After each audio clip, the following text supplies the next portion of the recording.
Hello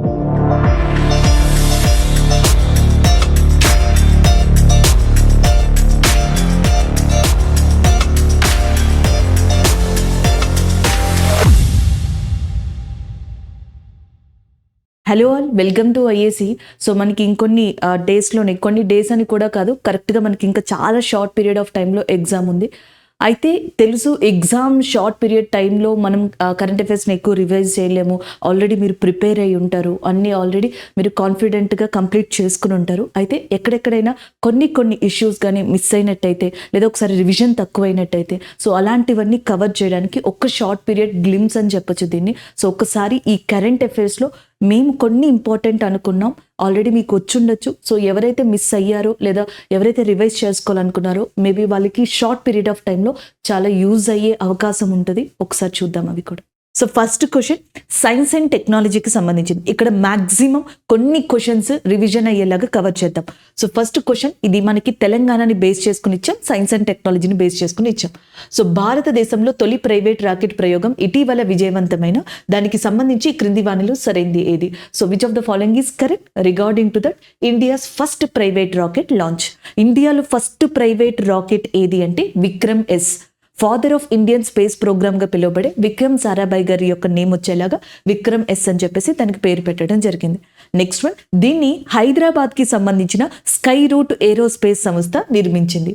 sky route aerospace సంస్థ దీన్ని ప్రారంభంగా నామకరణం చేయడం జరిగింది. సో ఇక్కడ ఉన్నవన్నీ కరెక్టే, all of the above is a correct answer, పైవన్నీ సరి అయినవే.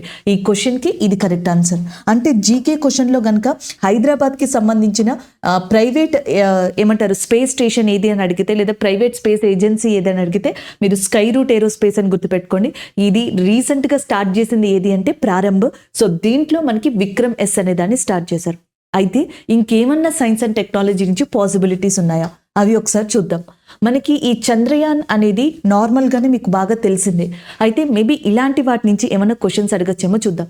చంద్రయాన్ 1ని 2008లో లాంచ్ చేశారు. అప్పుడు ఇస్రో యొక్క చైర్మన్గా మాధవన్ నాయర్ ఉన్నారు. పేపర్ డిఫికల్ట్గా ఇస్తే ఇయర్ మీరు గుర్తు పెట్టుకుంటారు కాబట్టి చైర్మన్ అడగచ్చు. ఇస్రో చైర్మన్ మాధవన్ నాయర్. చంద్రయాన్ 2 అండ్ చంద్రయాన్ 3 ఈ రెండింటి నుంచి క్వశ్చన్స్ పడే అవకాశం మేబీ ఉండొచ్చు. ఎందుకు ఉండొచ్చు? చంద్రయాన్ 3ని ఈ సంవత్సరం జూలై మంత్లో మనకి లాంచ్ చేస్తున్నారు. ఒకవేళ ఇచ్చినా ఇవ్వకపోయినా ఇది గుర్తుపెట్టుకోండి, మీకు ఎక్కడైనా సైన్స్ అండ్ టెక్నాలజీలో ఆప్షన్స్ని యూస్ చేసుకోవడానికైనా వీలుగా ఉంటుంది అనమాట. చంద్రయాన్ 3ని జూలైలో లాంచ్ అయిపోతున్నారనమాట. అయితే ఈ చంద్రయాన్ 2 చంద్రయాన్కి సంబంధించి కొన్ని విషయాల్ని గుర్తుపెట్టుకోవాలి. చంద్రయాన్ 2ని మనకి కె శివన్ గారి యొక్క నేతృత్వంలో అప్పుడు ఇస్రో చైర్మన్గా ఉన్నప్పుడు లాంచ్ చేశారు.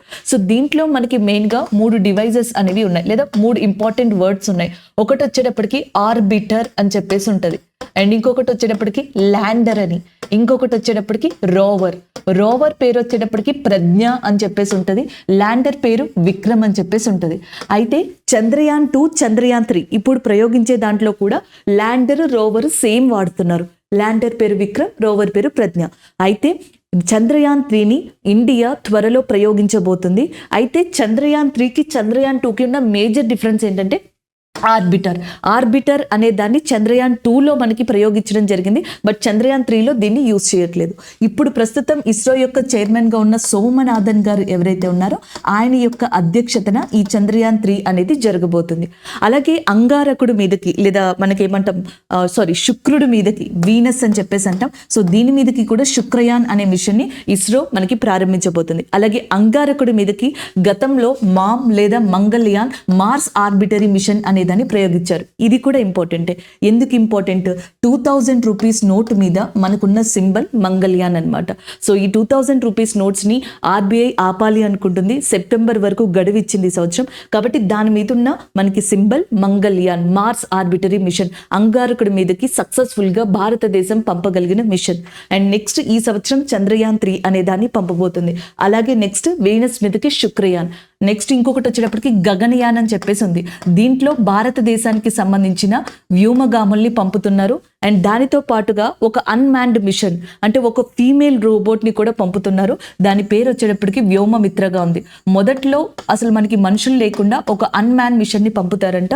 దాంట్లో ఒక ఫీమేల్ రోబోట్ని పంపుతారంట. దాని పేరు వ్యోమమిత్ర.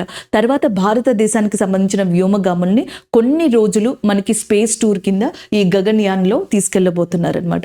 సో ఇది ఇస్రోకి సంబంధించిన పూర్తి ఇన్ఫర్మేషన్.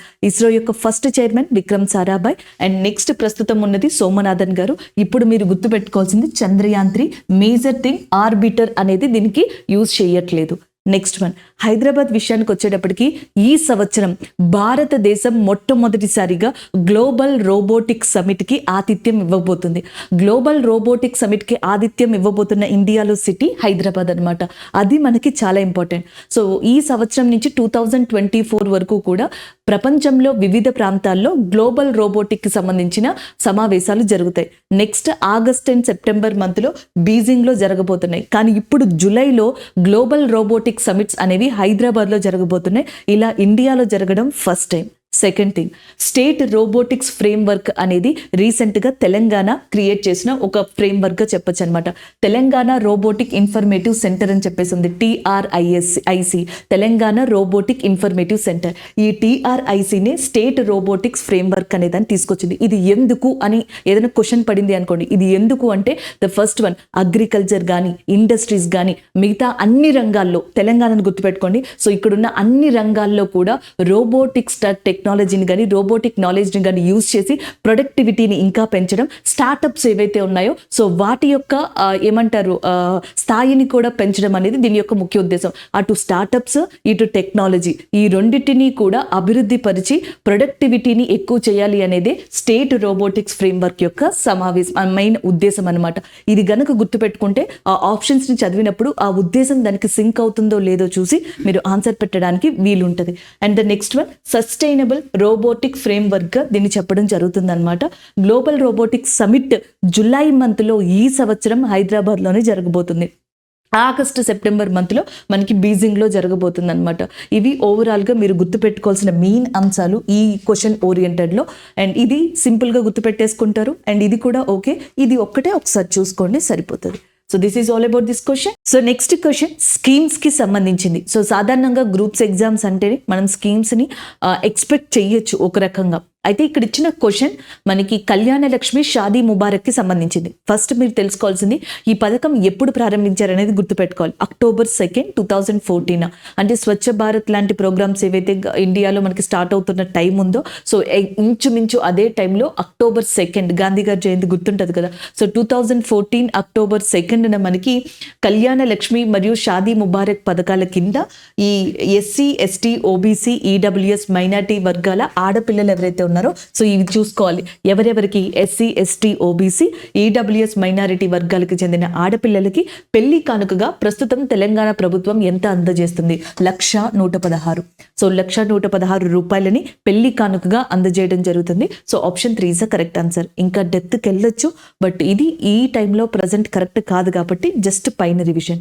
అయితే దీనివల్ల మనకంటూ కొంచెం బెనిఫిట్ ఉండాలి కదా, అందుకని చెప్పేసి మరి ఈ పథకం ఇవ్వకపోతే నెక్స్ట్ వన్ చూడండి, KCR న్యూట్రిషన్ కిట్ అని చెప్పేసి ఉంటుంది. సో KCR న్యూట్రిషన్ కిట్ అనేది దేనికోసం, ఎస్పెషల్లీ ప్రెగ్నెంట్ విమెన్ ఉంటారు కదా, గర్భిణీ స్త్రీలు కానీ, సో ఇలాంటి వాళ్ళకి హెమోగ్లోబిన్ లెవెల్స్ పెంచి ఎనీమియాని తగ్గించడం అనేది KCR న్యూట్రిషన్ కిట్ యొక్క ముఖ్య ఉద్దేశం అనమాట. దీని ప్రకారం 1 kg nutrition powder, 1 kg dates అంటే ఖర్జూరం, 3 iron syrup bottles, 3 iron syrup bottles ఇస్తారు. నెక్స్ట్ 500 grams గీ నెయ్యి ఇస్తారు, 1 కప్ ఇస్తారు అనమాట. సో ఏమేమి ఇస్తారన్న దాంట్లో ఏదైనా తప్పించి అడగచ్చు కాబట్టి అది గుర్తుపెట్టుకోండి. ఇది 21 December 2022 తెలంగాణ యొక్క ఆరోగ్య శాఖ మంత్రి అయిన హరీష్ రావు గారి యొక్క చేతుల మీదుగా అప్పట్లో ప్రారంభమైంది అనమాట. అంటే లాస్ట్ ఇయర్ ప్రారంభమైంది. ఇది KCR న్యూట్రిషన్ కిట్ కి సంబంధించింది. దాని తర్వాత KCR కిట్ అని ఉంటుంది. సో KCR కిట్ లో ఏంటి, 12,000 రూపాయలని ప్రెగ్నెంట్ విమెన్స్ కి అందిస్తారు, లేదా లాక్టిక్ మదర్స్కి, అంటే ఆల్రెడీ మనకి మాతృమూర్తులు ఎవరైతే ప్రసవించారో వాళ్ళకి కానీ గర్భంతో ఉన్న స్త్రీలకి కానీ ఈ మనీని ఇవ్వడం జరుగుతుంది. 12,000 రూపీస్ని 3 ఫేజెస్లో ఇస్తారనమాట. అండ్ నెక్స్ట్ వచ్చేటప్పటికి ఒకవేళ గనక ఆడబిడ్డ పుట్టింది అనుకోండి, ఇంకొక 1,000 రూపీస్ని అదనంగా ఇవ్వడం జరుగుతుంది. ఇది అడుగుతారు, ఆడబిడ్డ మగబిడ్డ 1,000 రూపీసా 500? ఇది మీకు ఈజీనే గుర్తుపెట్టుకోవడం, కష్టమేం కాదు. అండ్ నెక్స్ట్ వన్ ఏమేమి ఇస్తారు, ఇంకా దాంతో పాటు ఒక కిట్ ఇస్తారనమాట. ఆ కిట్లో మనకి ఈ చిన్న పిల్లలకి కావాల్సినవి ఏం కావాలి, ఒక దోమతెర కావాలి, ఆయిల్ కావాలి, సోప్స్ కావాలి, నెక్స్ట్ వాళ్ళకి సంబంధించిన ఒక హ్యాండ్ బ్యాగ్, టాయ్స్ పెట్టుకోవడానికి పౌడర్. సో అవి ఇక్కడ మనకి మెయిన్గా ఉన్నాయి. Powder, napkins, towel, shampoo. So ఇవన్నిటితో పాటుగా ఒక కిట్ని అండ్ యాజ్ వెల్ యాజ్ మనీని అందించడం జరుగుతుంది. అది కేసీఆర్ కిట్, ఇది కేసీఆర్ న్యూట్రిషన్ కిట్. సో ఇక్కడ మహిళల గురించి నేను 3 పథకాలు చెప్పాను. కళ్యాణ లక్ష్మి, షాదీ ముబారక్ ఒకటి, కేసీఆర్ న్యూట్రిషన్ కిట్ ఒకటి, కేసీఆర్ కిట్ ఒకటి. ఇది ఎనీమియాని నిర్మూలించడానికి, ఇది ప్రెగ్నెంట్ విమెన్స్ని లేదా మాతృమూర్తులు ఎవరైతే మనకి ప్రసవించారో వాళ్ళని సపోర్ట్ చేయడం కోసం అని, అప్పుడే పుట్టిన చిన్నపిల్లలు ఎవరైతే ఉన్నారో సో వాళ్ళని సపోర్ట్ చేయడం కోసం అని కేసీఆర్ కిట్ అనమాట. సో దాని తర్వాత నెక్స్ట్ వన్ చూడండి, మన ఊరు మన బడి అని చెప్పేసి రీసెంట్గా స్టార్ట్ చేశారు. సో మన ఊరు మన బడిని 8 మార్చ్ 2022లో స్టార్ట్ చేశారు. ట్రాన్స్ఫర్మేషన్ ఆఫ్ స్కూల్స్ అనమాట. ఎలా స్కూల్ని ట్రాన్స్ఫర్మేషన్ చేస్తారు, ఇన్ఫ్రాస్ట్రక్చర్ ద్వారా, డిజిటల్ క్లాస్ రూమ్స్, అదనంగా క్లాస్ రూమ్స్, ఇలాంటి వాటిని తీసుకొచ్చి సో ఇక్కడ మనకి మన ఊరు మన బడి అనే ప్రోగ్రామ్ ద్వారా స్కూల్స్ని మొత్తం మార్పు చెందిస్తారనమాట. టోటల్గా తెలంగాణలో 19,84,000 మంది చిల్డ్రన్స్ ఎవరైతే ఉన్నారో సో వాళ్ళ కోసమని 26,065 స్కూల్స్ని మన ఊరు మనబడి కింద ఈ పథకం కింద మార్చనున్నారు. సో అది దానికి సంబంధించింది. ఇంకా కంటి వెలుగు గురించి మీకు తెలుసు. కంటి వెలుగు ఎప్పుడు స్టార్ట్ చేశారు, 15th ఆగస్ట్ 2018 బ్లైండ్నెస్ ఫ్రీగా తెలంగాణని చేయడం అనేది దాని యొక్క ముఖ్య ఉద్దేశం అనమాట. సో ఇది కంటి వెలుగు జనరల్గా పెడతారు, కానీ డేట్ ఎక్కడైనా అటు ఇటులో ఇస్తే అదొక్కటే మీరు ఇబ్బంది పడతారు కాబట్టి అది చూసుకోవాలన్నమాట. 15th August 2018. సో దీని ద్వారా యూనివర్సల్ ఐ టెస్ట్ చేసి సో ఎవరికైనా రీడింగ్ గ్లాసెస్ కానీ లేకపోతే నెక్స్ట్ వచ్చేటప్పటికి ఎవరికైనా వాళ్ళు లిస్ట్లో మెన్షన్ చేసి ఉన్న ఆపరేషన్స్కి సంబంధించి ఏదైనా అసిస్టెన్సీ చేయగలిగితే అది చేయడం, ఇలాంటివన్నీ కంటి వెలుగు యొక్క ముఖ్య అంశాలు. సో మన ఊరు మనబడి, కంటి వెలుగు, KCR nutrition kit, KCR kit. అలాగే నెక్స్ట్ మీకు తెలిసినవే బట్ ఒక్కసారి రైతు బంధు స్కీమ్ తెలుసు కదా. సో రైతు బంధులో ఏంటి మనకి మెయిన్గా రైతు యొక్క ఇన్కమ్ ఏదైతే ఉంటుందో సో అది ఒకటి, అండ్ పంట యొక్క ప్రొడక్టివిటీ, పంట యొక్క ఉత్పాదకతని పెంచాలి, అలాగే రైతు యొక్క రాబడిని పెంచాలి. వీళ్ళిద్దరిని మెయిన్గా చేసుకుని ఈ రైతు బంధు అనే స్కీమ్ని స్టార్ట్ చేయడం జరిగిందనమాట. సో దీన్ని 2018-19 ఖరీఫ్ సీజన్లో స్టార్ట్ చేశారు. స్టార్ట్ చేసి ఏం చేశారంటే సంవత్సరానికి అర్హత ఉన్న రైతుకు వచ్చేటప్పటికి ఒక సీజన్లో ఒక ఎకరానికి 5,000, అంటే ఇంకొక సీజన్ ఖరీఫ్ రబీ సీజన్స్కి ఇస్తారు. సో 2 సీజన్స్ కాబట్టి టోటల్గా మనకి 10,000 రూపాయలని, సీజన్కి వచ్చి 5,000 రూపాయలు, టోటల్గా ఇక్కడ రబీ ఖరీఫ్ సీజన్ మాత్రమే తీసుకుంటారు కాబట్టి 10,000 రూపాయలని అర్హత ఉన్న రైతుకి రైతు బంధు పథకం ద్వారా తెలంగాణ గవర్నమెంట్ అందిస్తుంది అనమాట. సో దానికి కారణం ప్రొడక్టివిటీని పెంచడం, ఇన్కమ్ ఆఫ్ ఫార్మర్కి పెంచడం అనమాట. సో ఇంకొకటి ఏంటంటే ఆధార్ కార్డ్ అనేది తప్పనిసరి, రైతు మనకి బిలో పావర్టీ లైన్ అనేది ఉండాలి. అండ్ నెక్స్ట్ చిన్న మరియు సన్నకారు రైతులు ఎవరైతే ఉన్నారో వాళ్ళు మాత్రమే అర్హులు, వాళ్ళు తెలంగాణకి సంబంధించిన స్థానికులై ఉండాలి. ఇవన్నీ కూడా దాంట్లో ముఖ్య అంశాలుగా ఉన్నాయన్నమాట. నెక్స్ట్ రైతు బీమా పథకం, ఇది ఒక ఇన్సూరెన్స్ స్కీమ్, రైతుకి ఇచ్చే ఇన్సూరెన్స్ అన్నమాట. ఇందులో ఒక రైతు గనక ఈ బెనిఫిట్ ని తీసుకోవాలనుకుంటే ఆయన ఏజ్ 18 నుంచి 59 సంవత్సరాల్లో ఉండాలి. He or she and consist of age between 18 to 59 years. వాళ్ళు ఎన్రోల్ చేసుకోవచ్చు అనమాట. సో ఎన్రోల్ చేసుకున్నాక సడన్ గా రైతు న్యాచురల్ డెత్, నార్మల్గా చనిపోతే సో అప్పుడు వాళ్ళ కుటుంబానికి ఎవరినైతే ఆయన నామినీ చేశారో ఆ నామినీ అకౌంట్కి ఆయన చనిపోయిన 10 రోజుల్లోపు లేదా ఆమె చనిపోయిన 10 రోజుల్లోపు 5 లక్షల రూపాయలని మనకి పంపబడుతుంది తెలంగాణ గవర్నమెంట్. సో రైతు బీమా ద్వారా ఎంత అండి, 5 లక్షల రూపాయలు. అలాగే రైతు బంధు ద్వారా ఎంత, 10,000 రూపాయలు. ఎన్ని సీజన్స్కి, 2 సీజన్స్కి. రైతు బీమాలో రైతు యొక్క ఏజ్ ఎంత, 18 నుంచి 59 సంవత్సరాలు. అది ఎలా పెట్టండి. నెక్స్ట్ వన్, ఈ నీటికి సంబంధించి 2 ప్రాజెక్ట్స్ ఉన్నాయన్నమాట. Mission Kakatiya, mission Bhagiratha. Mission కాకతీయలో ఏంటి, దాదాపుగా 46,000 ట్యాంక్స్ని. సో ఇది మనం తెలంగాణ వెబ్సైట్లో చూస్తే ఫస్ట్ స్టార్టింగ్లో వాళ్ళు ఏం పెట్టుకున్నది ఇలా ఉందన్నమాట. 46,000 ట్యాంక్స్ని 5 సంవత్సరాలలో బాగు చేసేందుకు, మరమ్మతులు చేయడం కానీ, పునరుద్ధరించడం కానీ, సో రిపేర్ చేసి వాటిని అన్నింటినీ చక్కగా తీసుకొచ్చేందుకు 5 సంవత్సరాల్లో పెట్టుకున్న టార్గెట్ ఇది. సో దీనివల్ల తెలంగాణలో 25 లక్షల ఎకరాల వరకు కూడా మనకి లబ్ధి పొందుతారు. అటు ట్యాంక్స్ అనేవి బాగుపడితే 25 లక్షల లక్షల ఎకరాలు అనేవి బాగుపడతాయి. ఈ ప్రాజెక్ట్కి ఇనీషియల్గా స్టార్టింగ్ స్టేజ్లో ఏమనుకున్నారంటే 22,000 కోట్లని ఖర్చు పెట్టాలని చెప్పేసి అనుకున్నారు. దీనివల్ల ఏమవుతుంది, మిషన్ కాకతీయ అనేది ట్యాంక్స్కి సంబంధించింది. సో దీనివల్ల గ్రౌండ్ వాటర్ టేబుల్ ఏదైతే ఉందో, భూగర్భ జలాలు ఏవైతే ఉన్నాయో అవి మెరుగుపడతాయి. అలాగే వ్యవసాయ భూముల్లో ఏదైతే మనం కరెంట్ యూజ్ చేస్తున్నామో దాని యొక్క కన్జంప్షన్ కూడా తగ్గుతుంది అనమాట. Reducing power consumption in farm land and ground water table అనేది కూడా ఇంక్రీజ్ అవుతుంది. అది గుర్తుపెట్టుకోవచ్చు. మిషన్ భాగీరథ ఉంది చూసారా, ఇది ఎందుకు? సో ఇది డ్రింకింగ్ వాటర్ని ప్రొవైడ్ చేయడానికి. ఎలా ప్రొవైడ్ చేస్తారంట, 1.30 లక్షల కిలోమీటర్లు 1,30,000 కిలోమీటర్స్ వరకు పైప్ లైన్ ద్వారా మున్సిపాలిటీస్కి, మున్సిపల్ కార్పొరేషన్కి, రూరల్ ఏరియాస్కి డ్రింకింగ్ వాటర్ని అందించడం మిషన్ భాగీరథ యొక్క ముఖ్య ఉద్దేశం. దీనికోసం ఇనీషియల్ స్టేజ్లో 35,000 crores అనుకున్నారు. ఇలా గనక అనుకున్నట్టు జరిగితే గ్రామాల్లో పర్ డేకి 100 లీటర్స్ ఆఫ్ వాటర్ పర్ హౌస్ హోల్డ్కి, ఒక ఇంటికి ఒక రోజుకి 100 లీటర్ల వాటర్నేమో గ్రామాల్లో, మున్సిపాలిటీల్లో అయితే 135 లీటర్లు, మున్సిపల్ కార్పొరేషన్ ఏరియాలో అయితే 150 లీటర్స్ని ప్రొవైడ్ చేయడం అనేది దీని యొక్క ఉద్దేశం. అటు గ్రామాల్లోని పట్టణాల్లోని ప్రజలకే కాకుండా, గృహ నివాసాలకే కాకుండా పరిశ్రమల అవసరాలను కూడా తీర్చేందుకు ఈ మిషన్ భాగీరథ అనేది ప్రయత్నిస్తుంది. మిషన్ భాగీరథ, మిషన్ కాకతీయ వాటర్కి సంబంధించినవి, ఇవి ప్రెగ్నెంట్ విమెన్కి సంబంధించినవి, ఇవి రైతుకి సంబంధించినవి. అయితే మనకి తెలంగాణ గవర్నమెంట్ విమెన్స్కి కోసం కూడా కొన్ని తీసుకొచ్చింది. వి హబ్ అనేది దాన్ని తీసుకొచ్చింది. విమెన్ ఎంటర్ప్రెన్యూర్స్ హబ్గా వి హబ్ అనే దాన్ని చెప్తారనమాట. సో దీంట్లో ఏంటంటే explored sector, unexplored sector. So జనరల్గా ఎక్స్ప్లోర్డ్ సెక్టార్ అంటే ఇప్పుడు మంచి భూమి ఉన్న సెక్టర్స్ కావచ్చు, లేదా అంతగా హైప్ లేనివి, అంతగా మార్కెటింగ్ లేని సెక్టార్స్ కావచ్చు. ఏ సెక్టార్లోనైనా సరే మహిళ గనక స్టార్ట్అప్ చేయాలి అనుకుంటున్నారు, ఎంటర్ప్రెన్యూర్గా మారాలి అనుకుంటున్నారు, సో వాళ్ళకి సపోర్ట్ చేయడానికి వి హబ్ అనేది తీసుకొచ్చింది. దీని యొక్క లక్ష్యం ఏంటి అని అడిగారు అనుకోండి, వి హబ్ అంటే ఏంటి అంటే విమెన్ ఎంటర్ప్రెన్యూర్స్ హబ్ అని చెప్పేసి పెట్టేయండి. సో ఒకవేళ వి హబ్ యొక్క లక్ష్యం ఏంటి అని అడిగారు అనుకోండి, మహిళలని financial and as well as uh societal ఈ బర్డెన్ నుంచి తీసేయడం అనమాట. అటు సామాజిక కట్టుబాట్లు కానీ, సామాజిక అవరోధాల నుంచి తప్పించి అండ్ ఫినాన్షియల్గా వాళ్ళని స్టేబుల్గా ఉంచి ఎంటర్ప్రెన్యూర్స్గా మార్చడమే వి హబ్ యొక్క ముఖ్య ఉద్దేశం. అలాగే షీ టీమ్స్ 7 members కమిటీతో పూనం మల్లకొండయ్య అనే పర్సన్ చైర్మన్గా మనకి ఒక కమిటీని ఏర్పాటు చేయడం జరిగింది అనమాట. మల్లకొండయ్య ఒక కమిటీని ఏర్పాటు చేయడం జరిగింది. ఈ కమిటీ ఏం చేసింది అంటే 77 రికమెండేషన్స్ని ఇవ్వడం జరిగింది అనమాట. అప్పట్లో క్రైమ్ రేట్ ఎక్కువ అవ్వడం వల్ల, విమెన్స్కి సంబంధించి, చైల్డ్కి సంబంధించి, సో క్రైమ్ రేట్ అనేది ఎక్కువ అవడం వల్ల ఈ కమిటీని ఏర్పాటు చేశారు. ఎవరైతే పూనం IAS అనమాట, సో వీళ్ళ నేతృత్వంలో కమిటీ ఏర్పాటైందో ఇది 77 రికమెండేషన్స్లో ఒక రికమెండేషన్ ఏం చెప్పిందంటే షీ టీమ్స్ని ఏర్పరచండి. ఫస్ట్ సైబరాబాద్ పోలీస్ స్టేషన్ లేదా సైబరాబాద్ ఏరియాలో దీన్ని స్టార్ట్ చేశారనమాట. దాని తర్వాత తెలంగాణ మొత్తం కూడా దీన్ని విస్తరింపజేశారు. అంటే ఏ కమిటీ యొక్క సూచనల మేరకు, రికమెండేషన్ మేరకు దీన్ని ఏర్పాటు చేశారు, లేదా షీ టీమ్కి సంబంధించి క్రింది వాటిలో ఏది కరెక్ట్?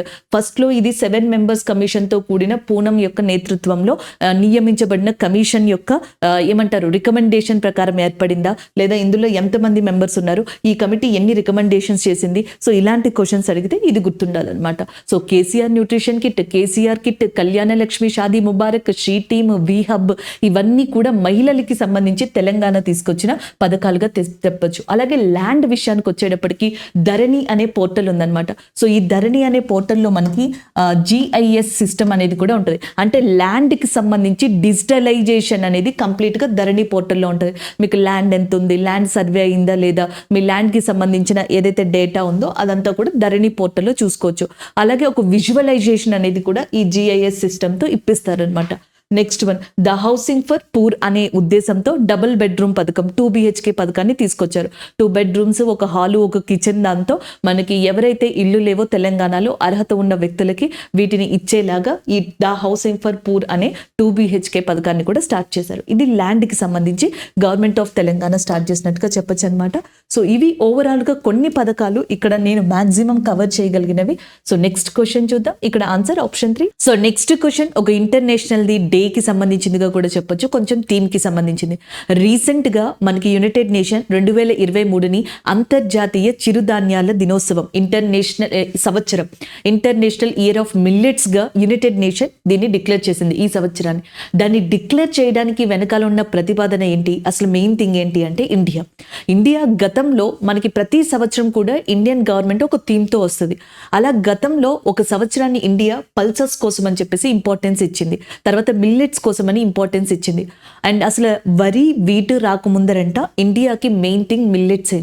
సో అలాంటి మిల్లెట్స్ని ప్రమోట్ చేయడం కోసం ఇండియా ఈ సిఫార్సుని యునైటెడ్ నేషన్కి చేసింది. సో దాంతో యునైటెడ్ నేషన్ 2023ని అంతర్జాతీయ చిరుధాన్యాల సంవత్సరంగా ప్రకటించింది. The first option is correct and the third option is also correct. So అసలు దీనిని ముందుకు తీసుకెళ్లడానికి ఐక్యరాజ్య సమితితో ఉన్న అనుబంధ సంస్థ ఏదైతే ఫుడ్ అండ్ అగ్రికల్చర్ ఆర్గనైజేషన్ ఉందో అది కృషి చేస్తుంది. దాని యొక్క హెడ్ క్వార్టర్స్ అనేది ఇటలీ రోమ్లో ఉంది. కాబట్టి ఇవన్నీ కరెక్టే కదా. సో పైవన్నీ సరైనవే, ఏది సరికాదు అన్నారు. So option 4 is a correct answer. పైవేవి కాదు, ఎందుకంటే ఇందులో తప్పేమీ లేదనమాట.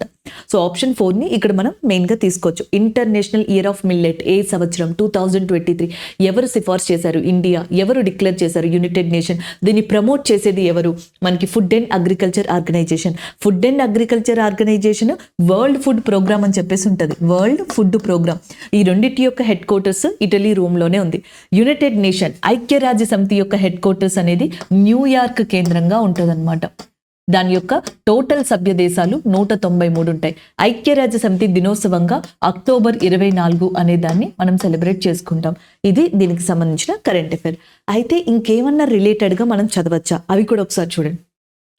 రీసెంట్గా తందూర్ గ్రామ్ అనే దాన్ని మనకి గతంలో యలాల్ ఫార్మర్ మర్చెంట్ ఆర్గనైజేషన్ ఏదైతే ఉందో సో అది సిఫార్సు చేసింది. సిఫార్సు చేసిన తర్వాత 2022లో కొత్త తెలంగాణ జిఐ ట్యాగ్ని ఇవ్వడం జరిగింది తందూరు గ్రామ్కి అనమాట. సో దేనికి ఇచ్చారని అడగొచ్చు కాబట్టి ఇది గుర్తుపెట్టుకోండి. Next one, world pulses day. Millets చూసాం కదా, అలాగే పల్సస్ పప్పు దినుసులు అంటాం. వరల్డ్ పల్సస్ డే వచ్చేటప్పటికి ఎప్పుడంటే ఫిబ్రవరి 10న రికగ్నైజ్ చేయబడింది. సో మనకి పల్సస్ ఫర్ సస్టైనబుల్ ఫ్యూచర్ అనేది దీని యొక్క ఇతివృత్తాంతం. ఈ సంవత్సరం పల్సస్ డే ఎప్పుడు? Feb 10th. సో దాని యొక్క ఇతివృత్తాంతం థీమ్ ఏంటి? Pulses for sustainable future. నేను ఇక్కడ చెప్పడానికి రీజన్ ఏంటి? ఇంటర్నేషనల్ ఇయర్ ఆఫ్ మిల్లెట్స్ని ఎవరు రికగ్నైజ్ చేశారు? United nation. అలాగే ప్రపంచంలో ఈ పల్సస్ డేని మనకి నిర్వహించుకుంటూ వచ్చేది కూడా యునైటెడ్ నేషనే. 2013 నుంచి ఇలా నిర్వహించుకుంటూ వస్తుంది. నెక్స్ట్ వన్, ఇండియాలోకి వచ్చేటప్పటికి మనకి మెయిన్గా ఈ రైస్, వీటు, పల్సస్ అనేవి ఎక్కువగా ప్రమోట్ చేస్తారంట.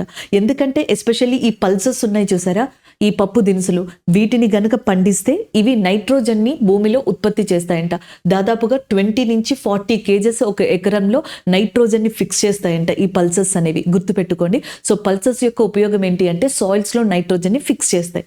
నెక్స్ట్ వన్, ఆంధ్రప్రదేశ్, మధ్యప్రదేశ్, ఉత్తరప్రదేశ్, మహారాష్ట్ర, రాజస్థాన్ ఇలాంటివన్నీ కూడా వీటిని పండించడంలో టాప్ ఉన్నాయి. 3 కరెంట్ అఫైర్స్ నేను ఇక్కడ చెప్పాను. ఒకటి మిల్లెట్ ఇయర్కి సంబంధించింది, 2 తెలంగాణ నూతన జిఐ ట్యాగ్ అనే దాన్ని, 3వది పల్సస్ డేకి సంబంధించిన కరెంట్ అఫైర్. అలాగే గతంలో అంటే last year 2nd United nation world geospatial congress అనేది హైదరాబాద్లో జరిగింది. మేబీ అడగచ్చు, అడగపోవచ్చు, ఎందుకంటే అది ఎప్పుడో అక్టోబర్, జూలైలో కరెంట్ అఫైర్. బట్ ఎందుకైనా మంచిది, 2వ United nation world geospatial congress అనేది ఎక్కడ జరిగిందంటే హైదరాబాద్. జస్ట్ గుర్తుపెట్టుకోండి అంతే. యునైటెడ్ నేషన్కి జనరల్ అసెంబ్లీ ఉంటుంది. ఆ జనరల్ అసెంబ్లీకి నూతనంగా అపాయింట్ అయిన పర్సన్ ఎవరు అంటే సిసిబా కరోసి. సో సిసిబా కరోసి అనే వ్యక్తి ఎవరైతే ఉన్నారో ఆయన జనరల్ అసెంబ్లీకి నూతనంగా అపాయింట్ అయిన ప్రెసిడెంట్. వరల్డ్ బ్యాంక్కి కూడా భారత సంతతికి సంబంధించిన పర్సన్ అపాయింట్ అయ్యారు. ఆయన పేరు అజయ్ బాంగన్. ఇది కూడా నూతన అపాయింట్మెంట్స్లోనే ఉంది కదా, ఒకసారి గుర్తుపెట్టుకోవడానికి ట్రై చేయండి. ఆల్రెడీ గుర్తుంటే ఒకసారి రివైజ్ చేసుకోవచ్చు.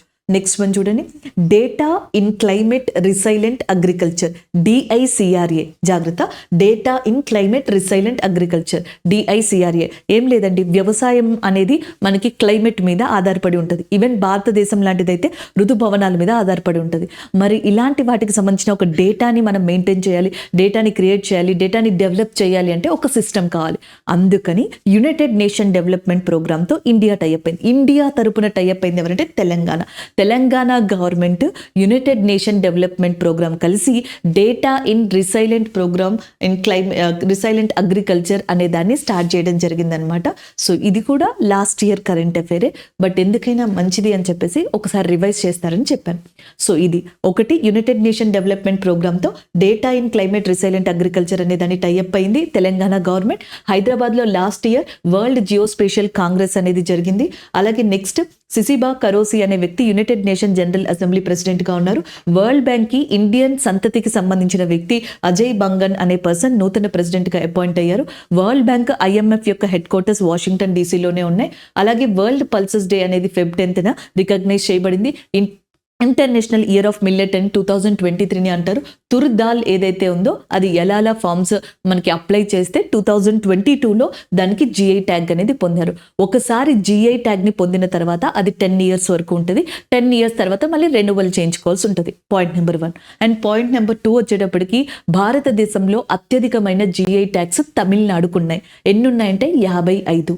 నెక్స్ట్ కర్ణాటక యూపీకి ఉన్నాయి. ఎన్ని ఉన్నాయంటే మనకి 48 ఉన్నాయి. దాని తర్వాత కర్ణాటకకు ఉన్నాయి. సో ఫస్ట్ వచ్చేటప్పటికి ఏమంటారు Tamil Nadu, second UP and third Karnataka.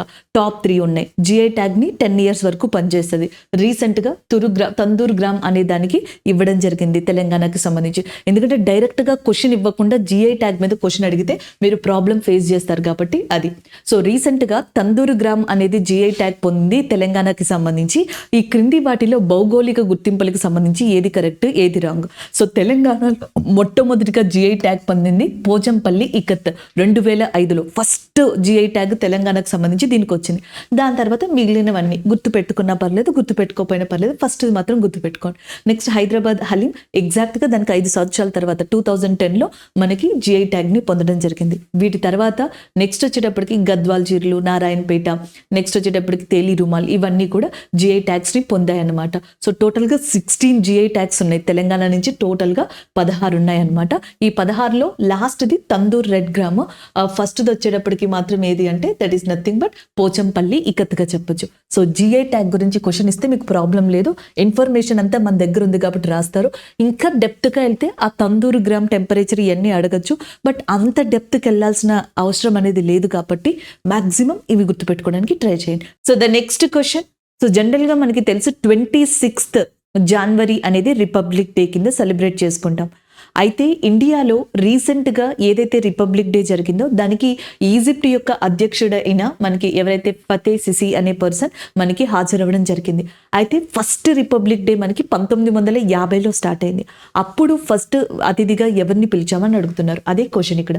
The president of Egypt attended the 2023 republic day celebrations as the chief guest. And which country's president was the chief guest at the first Republic Day celebration in 1950? So answer is nothing but Indonesia ga cheppachu. Option 4 is the correct answer. Sukarno ane person. So Sukarno ఇండోనేషియాకి అప్పుడు main ప్రెసిడెంట్గా ఉన్నారు. So ఆయనని మనం 1950లో జరుపుకున్న first republic డేకి అతిథిగా పిలిచాం. ఈ సంవత్సరం ఈజిప్ట్ అధ్యక్షుడిని పిలవడం జరిగింది. ఈజిప్ట్ యొక్క క్యాపిటల్ వచ్చేటప్పటికి కైరో. బట్ మీ ఎగ్జామ్కి ఇది ఇంత ఇంపార్టెంట్ కాదు క్యాపిటల్ అనేది, బట్ ఇక్కడ ఇవి ఇంపార్టెంట్ అనమాట. నెక్స్ట్ వన్, ఇక్కడ ఇచ్చిన USA, ఫ్రాన్స్, రష్యా నుంచి మనం ఇంకేమన్నా ఇంపార్టెంట్ కరెంట్ అఫైర్స్ని కవర్ చేయగలమా అనేది ఒకసారి చూసేద్దాం. సో ఫస్ట్ వచ్చేటప్పటికి మనం బాగా కవర్ చేయగలిగేది ఏంటంటే USA. So USA, Australia and as well as Japan, India, ఈ 4 కంట్రీలకి సంబంధించిన ఎక్సర్సైజ్గా, యుద్ధ అభ్యాసంగా మనకి ఎక్సర్సైజ్గా దేన్ని చెప్తామంటే క్వాడ్ అనే దాన్ని చెప్తాం. సో క్వాడ్ అనేది ఇండియా, USA, ఆస్ట్రేలియా, జపాన్ కలిసి కండక్ట్ చేసే యుద్ధ విన్యాసం. దీన్నే మల్బార్ యుద్ధ విన్యాసం అంటాం. అది కాకుండా అమెరికా, ఇండియా యుద్ధ అభ్యాస్ అనే యుద్ధ విన్యాసాన్ని కండక్ట్ చేస్తాయి. వజ్ర ప్రహార్ అనే ఇంకొక యుద్ధ విన్యాసాన్ని కూడా కండక్ట్ చేస్తాయి. అయితే ఈ సంవత్సరం Indian air force, America air force కలిసి కాప్ ఎక్సర్సైజ్ అనే దాన్ని ఇండియాలో కండక్ట్ చేశాయి. ఇండియాలో ఆగ్రా అండ్ పనగారా, కలైకుండ అనే ఎయిర్ ఫోర్స్ బేస్ స్టేషన్స్ ఏవైతే ఉన్నాయో, ఈ 2 ఎయిర్ ఫోర్స్ స్టేషన్స్ వెస్ట్ బెంగాల్లో ఉన్నాయి. ఇది ఆగ్రా యూపీలో ఉంది. సో ఈ ఎయిర్ ఫోర్స్ స్టేషన్స్లో కోప్ అనే ఒక ఎక్సర్సైజ్ని ఇండియన్ ఎయిర్ ఫోర్స్ అలాగే అమెరికా ఎయిర్ ఫోర్స్ కలిసి సంయుక్తంగా నిర్వహించాయి. దానికి సంబంధించిన కరెంట్ అఫైర్ ఇది. సో కోప్, యుద్ధ అభ్యాస్, వజ్ర ప్రహార్, క్వాడ్, ఇది ఏది ఇచ్చినా సరే మీరు USAని ఆన్సర్ పెట్టచ్చు. అలాగే I2, U2 అని చెప్పేసి కనిపిస్తూ ఉంటుంది. ఇందులో ఇండియా, ఇజ్రాయెల్ అది I2, అలాగే USA, UAE ఇది U2. సో I2, U2 అంటే దాని అర్థం అదనమాట. సో దానికి సంబంధించిన ఒక గ్రూప్ ఇది. నెక్స్ట్ వన్, మనకి ఫ్రింజాక్స్ అనేది ఈ సంవత్సరం జరిగిన యుద్ధ విన్యాసం. ఎవరెవరికి? ఫ్రెంచ్ ఆర్మీకి, ఇండియన్ ఆర్మీకి. సో ఫ్రెంచ్ ఆర్మీకి, ఇండియన్ ఆర్మీకి జరిగిన మొట్టమొదటి యుద్ధ విన్యాసంగా దీన్ని చెప్తాం. ఎందుకంటే ఇప్పటి వరకు ఫ్రెంచ్కి, ఇండియాకి మధ్యలో నేవీకి సంబంధించి and as well as air ఫోర్స్కి సంబంధించి యుద్ధ విన్యాసాలు జరిగాయి, కానీ ఆర్మీకి సంబంధించి యుద్ధ విన్యాసాలు జరగలేదు. ఈ సంవత్సరం మొట్టమొదటిగా ఫ్రెంచ్ ఆర్మీకి, ఇండియన్ ఆర్మీకి సంబంధించి ఫ్రింజాక్స్ అనే యుద్ధ విన్యాసాన్ని కండక్ట్ చేయడం జరిగింది. అది కూడా కూడా ఎక్కడ, కేరళలోని తిరువనంతపురంలో ఉన్న పనగోడే మిలిటరీ స్టేషన్ ఏదైతే ఉందో అక్కడ కండక్ట్ చేశారు. సో ఫ్రింజ్ యాక్ట్స్ ఈ సంవత్సరం ఏ కంట్రీలో కండక్ట్ చేశారు? ఇండియాలో. ఎక్కడ? కేరళలోని తిరువనంతపురంలో. So first time French army పాల్గొంది కాబట్టి ఆర్మీయా, నావీయా, త్రివిధ దళాల ఇలా అడుగుతారు. సో ఆర్మీకి సంబంధించి. అలాగే నెక్స్ట్ వచ్చినప్పటికీ వరుణ అనేది ఇండియాకి ఫ్రెంచ్కి సంబంధించిన ఒక యుద్ధ విన్యాసంగా చెప్పొచ్చు, నావీ యుద్ధ విన్యాసం. అయితే ఇది 1993లో స్టార్ట్ అయింది. సో దాని తర్వాత 2001లో దాన్ని వరుణాగా నేమ్ పెట్టారనమాట ఈ యుద్ధ విన్యాసానికి. సో ఈ సంవత్సరం జరిగిన యుద్ధ విన్యాసంలో INS Chennai, INS Tej, P-8I, MiG-29K లాంటివి ఇండియా తరపున పార్టిసిపేట్ చేశాయి. సో వరుణ ఇండియాకి ఫ్రెంచ్కి సంబంధించిన నావీ యుద్ధ విన్యాసం. అలాగే నెక్స్ట్ ఫ్రింజాక్స్ ఆర్మీకి సంబంధించిన యుద్ధ విన్యాసం. కోప్ ఇండియా యుఎస్ఏకి సంబంధించింది. ఇక్కడ సుదర్శన శక్తి అని ఉంది చూసారా, ఇది ఇండియన్ ఆర్మీ కమాండ్ ఫోర్స్ సంబంధించిన సప్తశక్తి. ఇండియన్ ఆర్మీలో కమాండ్ ఫోర్సెస్ ఉంటాయి కదా, ఇందులో ఒక కమాండ్ ఫోర్స్ అయిన సప్తశక్తి ఏదైతే ఉందో సో అది రాజస్థాన్, పంజాబ్ యొక్క వెస్ట్రన్ బోర్డర్స్లో ఈ యుద్ధ విన్యాసాన్ని కండక్ట్ చేసింది. మిమ్మల్ని సింపుల్గానే అడుగుతారు, సుదర్శన శక్తి అనేది యుద్ధ విన్యాసం ఎక్కడ జరిగింది? ఇండియాలో. ఏ బోర్డర్స్ దగ్గర? Rajasthan and as well as Punjab borders దగ్గర జరిగింది. దీంట్లో ఇండియన్ ఆర్మీకి సంబంధించి ఎవరు పాల్గొన్నారు? Saptashakti Indian army command force పాల్గొంది. సో ఇవి నేను మాక్సిమం ఇక్కడ కవర్ చేయగలిగిన అంశాలుగా చెప్పొచ్చు. So next question, Bharat Oman మధ్య జరిగిన 13వ ద్వైపాక్షిక నౌకాదళ విన్యాసాల పేరేంటి? ఇది ఒమన్లోనే జరిగింది. దాని పేరు నజీమ్ అల్ బహర్. సో నజీమ్ అల్ బహర్ అనే యుద్ధ విన్యాసం మనకి ఎవరెవరికి మధ్య జరిగిందంటే భారత్ మరియు ఒమన్ మధ్య జరిగింది. 13వ ద్వైపాక్షిక నౌకాదళ విన్యాసం ఇది ఒమన్లోనే జరిగిందనమాట. దీన్ని 2 ఫేజెస్లో కండక్ట్ చేస్తారు. ఒకటి హార్బర్ ఫేజ్, ఇంకొకటి కోస్ట్ ఫేజ్గా చెప్తారు. సో దీంట్లో ఇండియాకి సంబంధించిన గైడెడ్ మిసైల్ అయిన త్రికంద్ అనేది పార్టిసిపేట్ చేసింది. దాంతో పాటుగా ఇండియన్ నావీ వెజల్ అయిన సుమిత్ర అనేది కూడా పార్టిసిపేట్ చేయడం జరిగింది. So option 3 is the correct answer. యుద్ధ అభ్యాస్ అనేది ఇండియాకి యుఎస్ఏకి సంబంధించిన యుద్ధ విన్యాసంగా చెప్పొచ్చు. అలాగే ఇండోనేషియాకి భారతదేశానికి సంబంధించిన యుద్ధ విన్యాసంగా గరుడ శక్తి అనే దాన్ని చెప్పొచ్చు. ఇండియాకి మలేషియాకి సంబంధించిన యుద్ధ విన్యాసంగా హరిమాన్ శక్తి అనే దాన్ని చెప్పొచ్చు అనమాట. సో ఇక్కడ ఆప్షన్ 3 అనేది మీరు కరెక్ట్ ఆన్సర్ గా తీసుకోవచ్చు. సో నెక్స్ట్ క్వశ్చన్ పాలిటీకి సంబంధించింది, బట్ పాలిటికం కరెంట్ అఫైర్ గా చెప్పొచ్చు. సో రీసెంట్ గా మనకి BRS ఏదైతే భారతీయ రాష్ట్రీయ సమితి అనే పార్టీ మనకి కరెంట్ అఫైర్స్ లో ఉందో దాన్ని బేస్ చేసుకున్న క్వశ్చన్. అంటే ఒక పార్టీ అనేది జాతీయ పార్టీగా రికగ్నైజ్ చేయబడాలంటే దానికి అర్హత ఏంటి? ఒకటి, ఆ పార్టీ కనీసం జనరల్ ఎలక్షన్స్ లో 4 రాష్ట్రాల్లో ఎన్నికైన పోలైన ఓట్లలో 6% చొప్పున ఓట్లని పొందాలి. లేదా సాధారణ ఎన్నికల్లో ఏదైతే జనరల్ ఎలక్షన్స్ జరుగుతాయి కదా, ఆ జనరల్ ఎలక్షన్ జరిగినప్పుడు 4 స్టేట్స్లో ఓవరాల్గా 11 లోక్సభ సీట్లని సాధించాలి. అండ్ నెక్స్ట్ వన్, ఏదైనా 4 రాష్ట్రాల్లో పార్టీగానైనా గుర్తింపు పొందాలి. అలాంటప్పుడు దాన్ని మనకి ఏమంటారు, పార్టీ హోదా, నేషనల్ పార్టీ స్టేటస్ అనేది ఇవ్వబడుతుంది. ఇందులో ఏది ఒక్కటి జరిగినా పర్వాలేదు, సో వాటికి ఇవ్వబడుతుంది అనమాట. పై మూడింటిలో ఏదైనా పర్వాలేదు. Option 4 is the correct answer. జాతీయ పార్టీని గుర్తించబడాలి అంటే ఇందులో ఏదో ఒకటి ఫుల్ఫిల్ చేయాలి ఆ పార్టీ అనేది.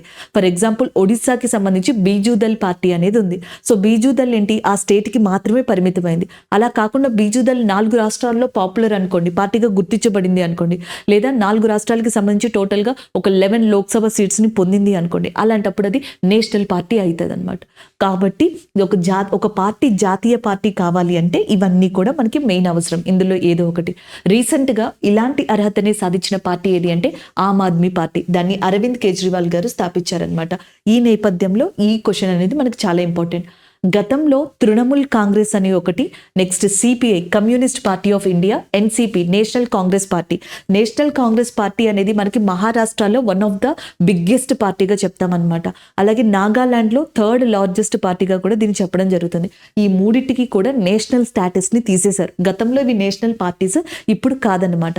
నెక్స్ట్ వన్, ఇప్పుడు BJP, Congress, national people's party, CPM, Bahujan Samaj party, కొత్తగా ఆమ్ ఆద్మీ పార్టీ. సో టోటల్గా జాతీయ పార్టీలు ఎన్ని ఉన్నాయంటే 6 ఉన్నాయన్నమాట. కొత్తగా ఆమ్ ఆద్మీ పార్టీ యాడ్ అయింది. ఆమ్ ఆద్మీ పార్టీ గుజరాత్లో జరిగిన అసెంబ్లీ పోల్స్లో 13% ఆఫ్ ఓట్ షేర్ని తీసుకుంది, 5 సీట్స్ని కూడా సంపాదించుకుంది అనమాట. అండ్ దాంతో అదే కాకుండా ఢిల్లీ, గోవా, పంజాబ్, గుజరాత్ లాంటి అసెంబ్లీలలో అది మనకి గుర్తింపుని పొందింది. అండ్ యాజ్ వెల్ యాజ్ అక్కడ అర్హతలు కూడా సాధించింది. దీంతో ఆమ్ ఆద్మీ పార్టీ అనేది నేషనల్ పార్టీ గుర్తించబడింది. సో ఇవి నేషనల్ పార్టీస్, ఇవి రీసెంట్ గా తొలగించబడ్డాయి. ఇది ఓవరాల్ గా నేషనల్ పార్టీకి సంబంధించిన ఇన్ఫర్మేషన్. సో నెక్స్ట్ క్వశ్చన్ చూడండి, కార్బన్ తటస్థీకరణ అనగానేమి? So what is the carbon neutralisation అని చెప్పేసి అడుగుతున్నారు. ఒక ప్రాంతంలో వెలువడే కార్బన్ ఉద్గారాల స్థాయిని అక్కడ ఉద్గారాలు శోషించుకోగల సామర్థ్యం సమానంగా ఉండడం, లేదా ఒక ప్రాంతంలో వెలువడే కార్బన్ ఉద్గారాల స్థాయి కన్నా ఉద్గారాలని శోషించుకునే సామర్థ్యం తక్కువగా ఉండడం, లేదా ఒక ప్రాంతంలో అసలు కార్బన్ ఉద్గారాలని వెలువడకుండా చూసుకోవడం. ఇందులో ఏది కార్బన్ తటస్థీకరణ అని చెప్పేసి అడుగుతున్నారు. సో కార్బన్ న్యూట్రలైజేషన్ అంటే ఏంటంటే బ్యాలెన్స్ అన్నమాట. సో బ్యాలెన్స్ ఎలా అవుతుంది? ఒక ప్రాంతంలో ఏవైతే కార్బన్ ఉద్గారాల స్థాయి ఉందో, వెలువడే స్థాయి, అది అక్కడ ఉద్గారాలని శోషించుకోగల సామర్థ్యం సమానంగా ఉంటాయి. అంటే ఏవైతే కార్బన్ని రిలీజ్ చేస్తున్నాయో ఒక ప్లేస్లో, అండ్ అదే ప్లేస్లో ఆ రిలీజ్ చేసిన కార్బన్స్ని అబ్జార్బ్ చేసుకోగల లేకపోతే తీసుకోగల కెపాసిటీ ఉండుంటే, సో అలాంటి బ్యాలెన్స్ని, అలాంటి దాన్ని కార్బన్ తటస్థీకరణ అంటారు. Having a balance between the emitting of carbon and absorbing the carbon from the atmosphere in carbon sinks. So that is called as a carbon neutralisation అని చెప్పేసి ఇక చెప్పడం జరుగుతుంది అనమాట. న్యూట్రలైజేషన్. COP27 సమిట్ ఉంది చూసారా? ఈ COP27 సమిట్ అనేది 2022లో జరిగింది. అది కూడా మనకి ఈజిప్ట్ కేంద్రంగా జరిగింది. అలాగే COP28 ఈ సంవత్సరం జరగబోతుంది దుబాయ్ కేంద్రంగా. ఇది చాలా ఇంపార్టెంట్ అండి, ఎందుకంటే షాంఘై కోఆపరేషన్ ఆర్గనైజేషన్ G20 సమిట్లు ఇండియాలో జరుగుతున్నాయి. G7 సమిట్ జపాన్లో జరుగుతుంది. అలాగే COP28 సమిట్ ఈ సంవత్సరం దుబాయ్లో జరుగుతుంది. అండ్ లాస్ట్ ఇయర్ ఈజిప్ట్లో జరిగింది. ఇది వాతావరణానికి సంబంధించిందే. వరల్డ్ ఎన్వైర్న్మెంట్ డే ఎప్పుడు? June 5th అనేది మనకి ప్రపంచ పర్యావరణ దినోత్సవంగా ఉంది. అది ఒక పాయింట్ గుర్తుపెట్టుకోవాలి. అండ్ నెక్స్ట్ వచ్చేటప్పటికి తెలంగాణకి సంబంధించిన ఒక ఇంపార్టెంట్ కరెంట్ అఫైర్ ఉంది. Centre for science and environment. Centre for science and environment అనేది ఒక సంస్థ, ఒక నాన్ ప్రాఫిట్ ఆర్గనైజేషన్. అది రీసెంట్గా స్టేట్ ఆఫ్ ఇండియాస్ ఎన్వైర్న్మెంట్ 2023 అనే రిపోర్ట్ని రిలీజ్ చేసింది. దాంట్లో టాప్ స్టేట్గా నిలిచింది తెలంగాణ. ఇందులో పారామీటర్స్ ఏంటి? Agriculture, environment, public health, infrastructure. ఇవి అవసరం. ఇందులో ఏదో ఒకటి తప్పించి మిస్ చేసి ఇంకొక పారామీటర్ ఇవ్వచ్చు అనమాట. తెలంగాణ టాప్ వచ్చింది కాబట్టి అందరూ గుర్తుపెట్టుకుంటారు. మరి parameters environment, agriculture, public health, ఇన్ఫ్రాస్ట్రక్చర్గా చెప్పడం జరిగింది. అదే ఈ కరెంట్ అఫైర్. దీనికి ఇంప్రూవైజేషన్ ఏంటో ఒకసారి చూడండి. హరితాహారం ఏదైతే ప్రాజెక్ట్ని స్టార్ట్ చేశారో, ఆ హరితాహారం అనేది ఇలాంటి ర్యాంక్ని తెచ్చుకోవడానికి మెయిన్గా కీ రోల్ ప్లే చేసిందంట. హరితాహారం వల్లే గత 9 సంవత్సరాల్లో తెలంగాణలో 273 కోట్ల చెట్లను నాటడం జరిగిందంట. 2015 నుంచి 2021 చూసుకుంటే 2015లో 19,854 స్క్వేర్ కిలోమీటర్స్ ఉన్న అటవీ ప్రాంతం ఇప్పుడు 26,969 స్క్వేర్ కిలోమీటర్స్కి చేరిందంట. సో తెలంగాణ యొక్క ఫారెస్ట్ పర్సంటేజ్ 24.06% ఉంది. 2015 సంవత్సరంతో పోల్చుకుంటే 2021కి తెలంగాణ యొక్క అటవీ శాతం అనేది 6.95% పెరిగింది. ఎంత పెరిగింది అంటే 6.95%. ఎంత ఉంది అటవీ శాతం తెలంగాణలో అంటే 24.05%గా చెప్పొచ్చు. ఈవెన్ సోలార్ ఎనర్జీ కూడా 2015లో తెలంగాణ 74 మెగావాట్స్ ఉత్పత్తి చేయగలిగితే ఇప్పుడు 5,865 మెగావాట్స్ ఉత్పత్తి చేస్తున్నట్టుగా చెప్పడం జరిగింది. సో ఇక్కడ చూసుకుంటే ఓవరాల్ గా option 1 is the correct answer. Carbon neutralisation అంటే ఇది. దాంతో పాటుగా అది కూడా గుర్తుపెట్టుకుంటే మనకి బెటర్ అనమాట. So next question. దేశంలో పేరుగాంచిన తాండూరు కందిపప్పుకి ఇటీవల భౌగోళిక గుర్తింపు లభించింది. అయితే ఇది ఏ రాష్ట్రానికి సంబంధించింది? ఇందాక ఇక్కడ మనం చెప్పుకున్నాం. ఇది దేనికి సంబంధించింది? తెలంగాణకి సంబంధించింది. Option 2 is the correct answer. So ఫస్ట్లో మనకి తెలంగాణకి సంబంధించిన ఇకత్, పోచంపల్లి ఇకత్ 2005లో GI ట్యాగ్ని పొందింది. 2010లో హలీం, హైదరాబాద్ హలీం. అలాగే రీసెంట్గా తందూరు కందిపప్పు అనేది భౌగోళిక గుర్తింపుని పొందింది తెలంగాణ నుంచి. అదే కాకుండా రీసెంట్ వాటిలో మనకి కశ్మీరీ సాఫ్రాన్, కుంకుమ పువ్వు అంటాం కదా. సో కుంకుమ పువ్వు కశ్మీర్ ప్రాంతం నుంచి భౌగోళిక గుర్తింపుని రీసెంట్ గానే పొందింది. ఈ కశ్మీర్లోని కరేవా ల్యాండ్స్ అని ఉంటే ఆ కరేవా ల్యాండ్స్ లో ఈ కుంకుమ పువ్వుని పండించడం జరుగుతుంది. So next question. Swachh Survekshan Grameen అవార్డులు 2023లో దేశంలో 4 స్టార్ ర్యాంకింగ్ కేటగిరీలో తెలంగాణకు చెందిన ఏ జిల్లా తొలి స్థానంలో నిలిచింది అని అడుగుతున్నారు. So which district of Telangana stood first in the 4 star ranking in the category in the country in Swachh Survekshana Gramin Award 2023? Answer, Rajanna Siricilla. Option 2 అనేది కరెక్ట్ ఆన్సర్ అవుతుంది. డైరెక్ట్గా గుర్తుపెట్టుకోండి. రాజన్న సిరిసిల్ల అనేది 2023 స్వచ్ఛ సర్వేక్షణ గ్రామీణ అవార్డులో 4 స్టార్ ర్యాంకింగ్ కేటగిరీలో టాప్ 1లో ఉంది. ఆప్షన్ 2 అనేది correct answer అవుతుంది. తెలంగాణకు సంబంధించిన ఇంకొక జిల్లా కూడా ఇదే 4 స్టార్ ర్యాంకింగ్లో టాప్ 3rd ప్లేస్లో ఉంది. అది పెద్దపల్లి. ఒకసారి ఇక్కడ చూడండి. సో మనకి ఫస్ట్ రాజన్న సిరిసిల్ల, సెకండ్ మధ్యప్రదేశ్కి సంబంధించిన భూపాల్, అండ్ థర్డ్ తెలంగాణకి సంబంధించిన పెద్దపల్లి. ఇవి స్వచ్ఛ సర్వేక్షణ గ్రామీణ అవార్డ్ 2023లో 4 స్టార్ ర్యాంకింగ్ కేటగిరీలో టాప్ 3లో నిలిచాయి. దీనికి కారణం మెయిన్గా ఈ పెద్దపల్లి కానీ లేకపోతే రాజన్న సిరిసిల్ల కానీ ఇలా ఉండడానికి కారణం తెలంగాణ పల్లె ప్రగతి పథకం అని కూడా ఒకసారి మెన్షన్ చేయడం జరిగిందనమాట. సో ఇది కూడా చూద్దాం. గతంలో తెలంగాణ రూరల్ ఇంటిగ్రేటెడ్ ప్రోగ్రామ్గా దీన్ని స్టార్ట్ చేసి సో దానిని తెలంగాణ పల్లె ప్రగతి పథకం కింద పేరు మార్చారనమాట. దీని ఓల్డ్ నేమ్ ఇది. 2015 ఆగస్టు 23న ఈ పథకాన్ని మనకి మెదక్ జిల్లాలోని కౌడిపల్లి గ్రామంలో స్టార్ట్ చేశారు. ఇది ఒక ఇంటిగ్రేటెడ్ స్కీమ్.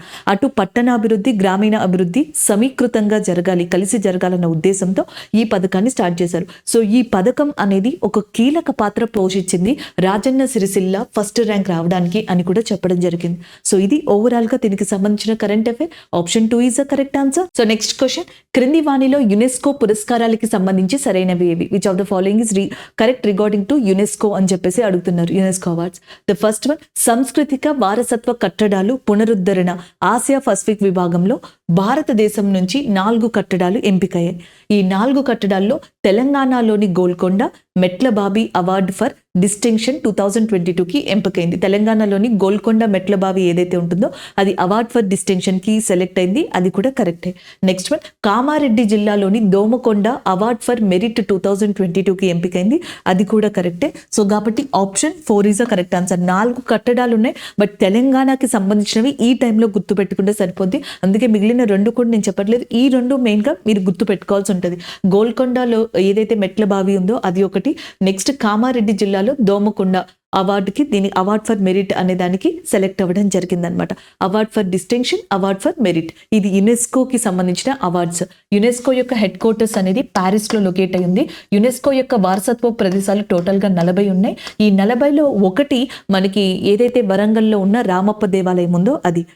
మనకి భారతదేశంలో దేవాలయాలు ఏవైతే ఉన్నాయో వాటిని తిరిగి పునరుద్ధరించడానికి టూరిజం ఇండస్ట్రీ లేదా టూరిజం మినిస్ట్రీ ప్రసాద్ అనే ఒక పథకాన్ని స్టార్ట్ చేసింది.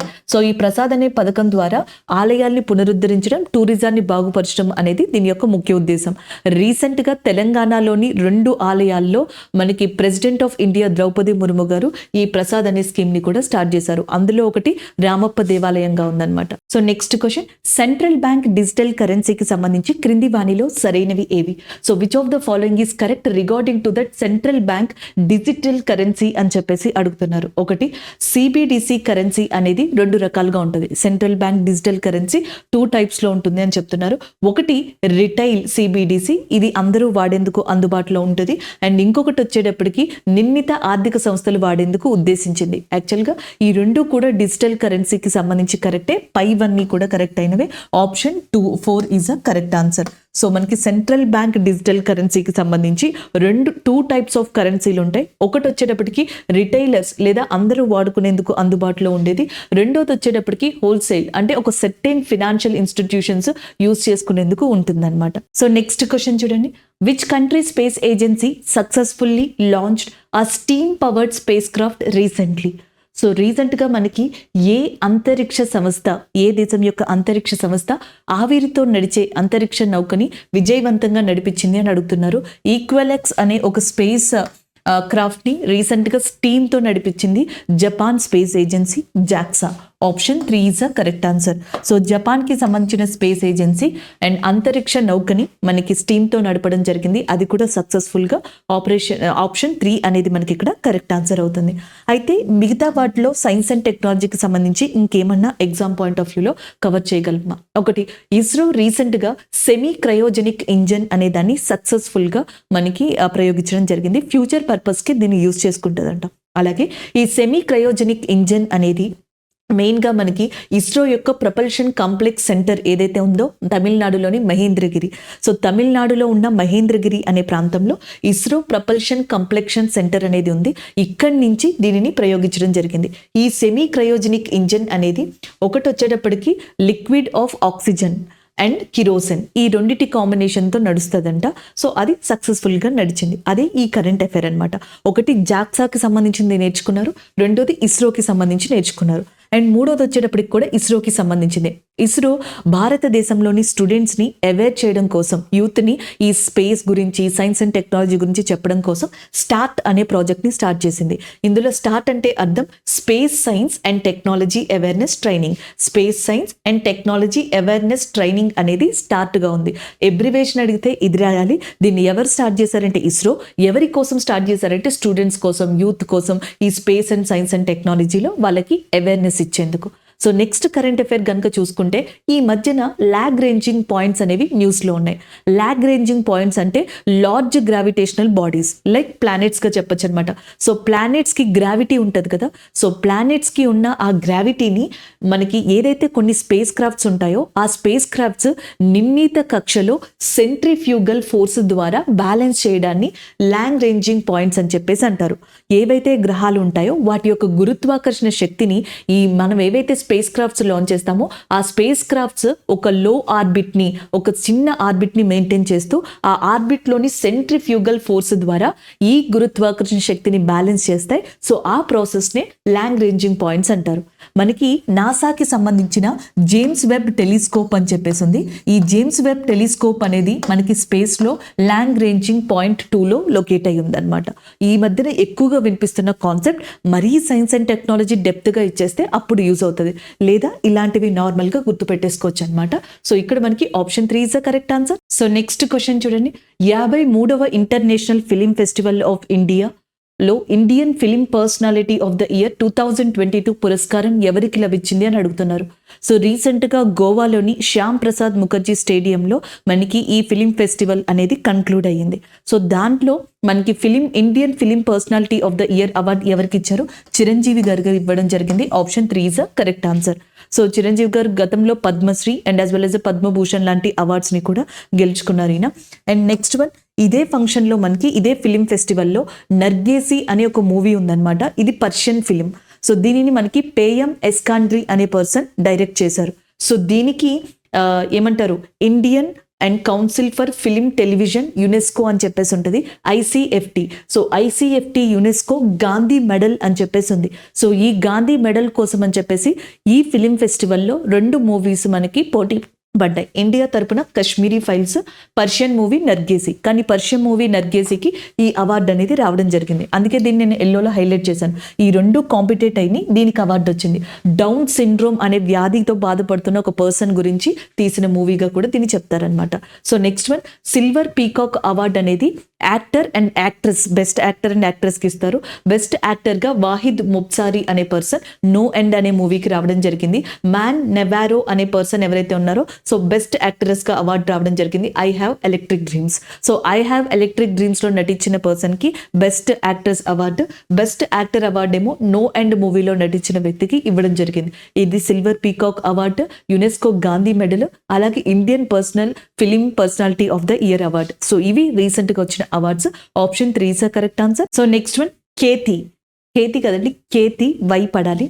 An agri-tech startup from which state won the Earthshot Award known as the Environmental Oscar? So ఆప్షన్స్లో తమిళనాడు, తెలంగాణ, కర్ణాటక, ఆంధ్రప్రదేశ్. ఇది కొంచెం ఇంపార్టెంట్గా చెప్పొచ్చు, ఎందుకంటే తెలంగాణకి సంబంధించిన కౌశిక్ గారి చేత స్థాపించబడిన ఏదైతే మనకి కేతి అనే అగ్రికల్చర్ స్టార్టప్ ఉందో సో ఇది మనకి రీసెంట్గా అర్త్షాట్ అవార్డు అనే దాన్ని పొందింది. సో దీనికి సంబంధించిన ఇన్ఫర్మేషన్ చూద్దాం. ఎందుకంటే ఈ కరెంట్ అఫైర్ ఇలా ఇస్తే పర్వాలేదు, ఇలా ఇవ్వకుండా మనకి డిఫరెంట్గా ఇచ్చారనుకోండి. ఒకసారి చూడండి, ఈ అర్త్ షాట్ అవార్డు అనే దాన్ని బ్రిటన్ యొక్క ప్రిన్స్ అయిన విలియం అనే ఆయన స్థాపించారనమాట. సో ఈ అవార్డు ఎవరు అందుకుంటారో వాళ్ళకి యొక్క క్యాష్ ప్రైజ్ 1 మిలియన్ పౌండ్స్గా ఉంటుంది. జాగ్రత్త, డాలర్స్, యూరోస్ ఇలా కూడా ఇస్తారు కదా, 1 మిలియన్ పౌండ్స్గా ఉంటుంది. అలాగే 5గురికి ఈ అవార్డు అనేది రావడం జరిగింది. సో ఈ 5లో ఒకటి వచ్చేటప్పటికి కేతి అగ్రి స్టార్టప్, దీన్ని కౌశిక్ గారు స్థాపించడం జరిగింది, కౌశిక్ గారు. అండ్ ద నెక్స్ట్ వన్, ఇది green house in a box. So జనరల్గా మనకి గ్రీన్ హౌస్ ఏమంటారు, ప్లాంట్స్ని యూజ్ చేస్తూ ఉంటాం కదా, గ్రీన్ హౌస్ సిస్టమ్ని యూజ్ చేస్తూ ఉంటాం కదా వ్యవసాయంలో, టెంపరేచర్ని మనకి సస్టైనబుల్గా, టెంపరేచర్ని పర్ఫెక్ట్గా యూజ్ చేసుకోవడానికి. అలాగే green house in a box పేరు మీదట అండ్ ఫార్మర్స్ చాలా తక్కువ ఖర్చుతో యూటిలైజ్ చేసుకునేలాగా ఒక సిస్టమ్ని కేతి అగ్రి టెక్ స్టార్టప్ అనేది తీసుకొచ్చింది. సో దానికి గాను రీసెంట్గా అర్త్ షాట్ అవార్డు అనేది రావడం జరిగింది. సో కాబట్టి option 2 is a correct answer. అలాగే వ్యవసాయ శాఖ మంత్రిగా మనకి ప్రస్తుతం నరేంద్ర సింగ్ తోమార్ గారు ఉన్నారు. డిసెంబర్ 23 అనేది భారతదేశంలో రైతు దినోత్సవంగా కూడా సెలబ్రేట్ చేయబడుతుంది. సో నెక్స్ట్ క్వశ్చన్, ఇటీవల అరేబియా సముద్రంలో ఏర్పడిన తుఫాను బిపర్జాయ్కి ఏ దేశం పేరు పెట్టింది అని అడుగుతున్నారు. So the recent cyclone storm Biparjoy which has been developed in the Arabian sea was named by which country అని అడుగుతున్నారు. So that is nothing but Bangladesh గా చెప్పొచ్చు. Option 3 is a correct answer. Biparjoy అంటే అర్థం డిజాస్టర్ అని చెప్పేసి వస్తుంది. బిపర్జాయ్ అంటే డిజాస్టర్ గా చెప్పొచ్చు అనమాట. ఆ మీనింగ్ వచ్చేలాగా బంగ్లాదేశ్ మనకి ఈ పేరుని పెట్టడం జరిగింది. Option 3 is a correct answer. అలాగే రీసెంట్ గా ఇంకొక సైక్లోన్ కూడా వచ్చింది, మోకా లేదా మోచా అని కూడా పిలవచ్చు. సో మోకా అని తుఫాన్కి పేరు పెట్టింది ఎవరు అంటే యమన్ కంట్రీ ఏదైతే ఉందో, సో రీసెంట్గా వచ్చిన ఇంకొక తుఫాన్కి మోకా అని చెప్పేసి పేరు పెట్టింది. ఇది మయన్మార్ని, బంగ్లాదేశ్ని బాగా హిట్ చేసింది. మయన్మార్లో ఈ తుఫాను వల్ల ఎవరైతే మనకి ప్రజలు ఇబ్బంది పడ్డారో వాళ్ళని రెస్క్యూ చేయడానికి ఇండియా లాంచ్ చేసిన ఆపరేషన్గా ఆపరేషన్ కరుణ అనే దాన్ని చెప్పొచ్చు. ఈ సంవత్సరం ఇండియా 2 ఆపరేషన్స్ని లాంచ్ చేసింది. ఒకటి ఆపరేషన్ దోస్త్, ఇంకొకటి ఆపరేషన్ కరుణ. ఆపరేషన్ దోస్త్ అనేది టర్కీ మరియు సిరియాకి సంబంధించిన భూకంపంలో ఉన్న ప్రజల్ని కాపాడడం కోసం ఇండియా లాంచ్ చేసిన ఆపరేషన్. మయన్మార్లో ఉన్న ప్రజల్ని కాపాడడం కోసం మోకా సైక్లోన్ నుంచి ఇండియా లాంచ్ చేసిన ఆపరేషన్గా ఆపరేషన్ కరుణ అనే దాన్ని చెప్తాం.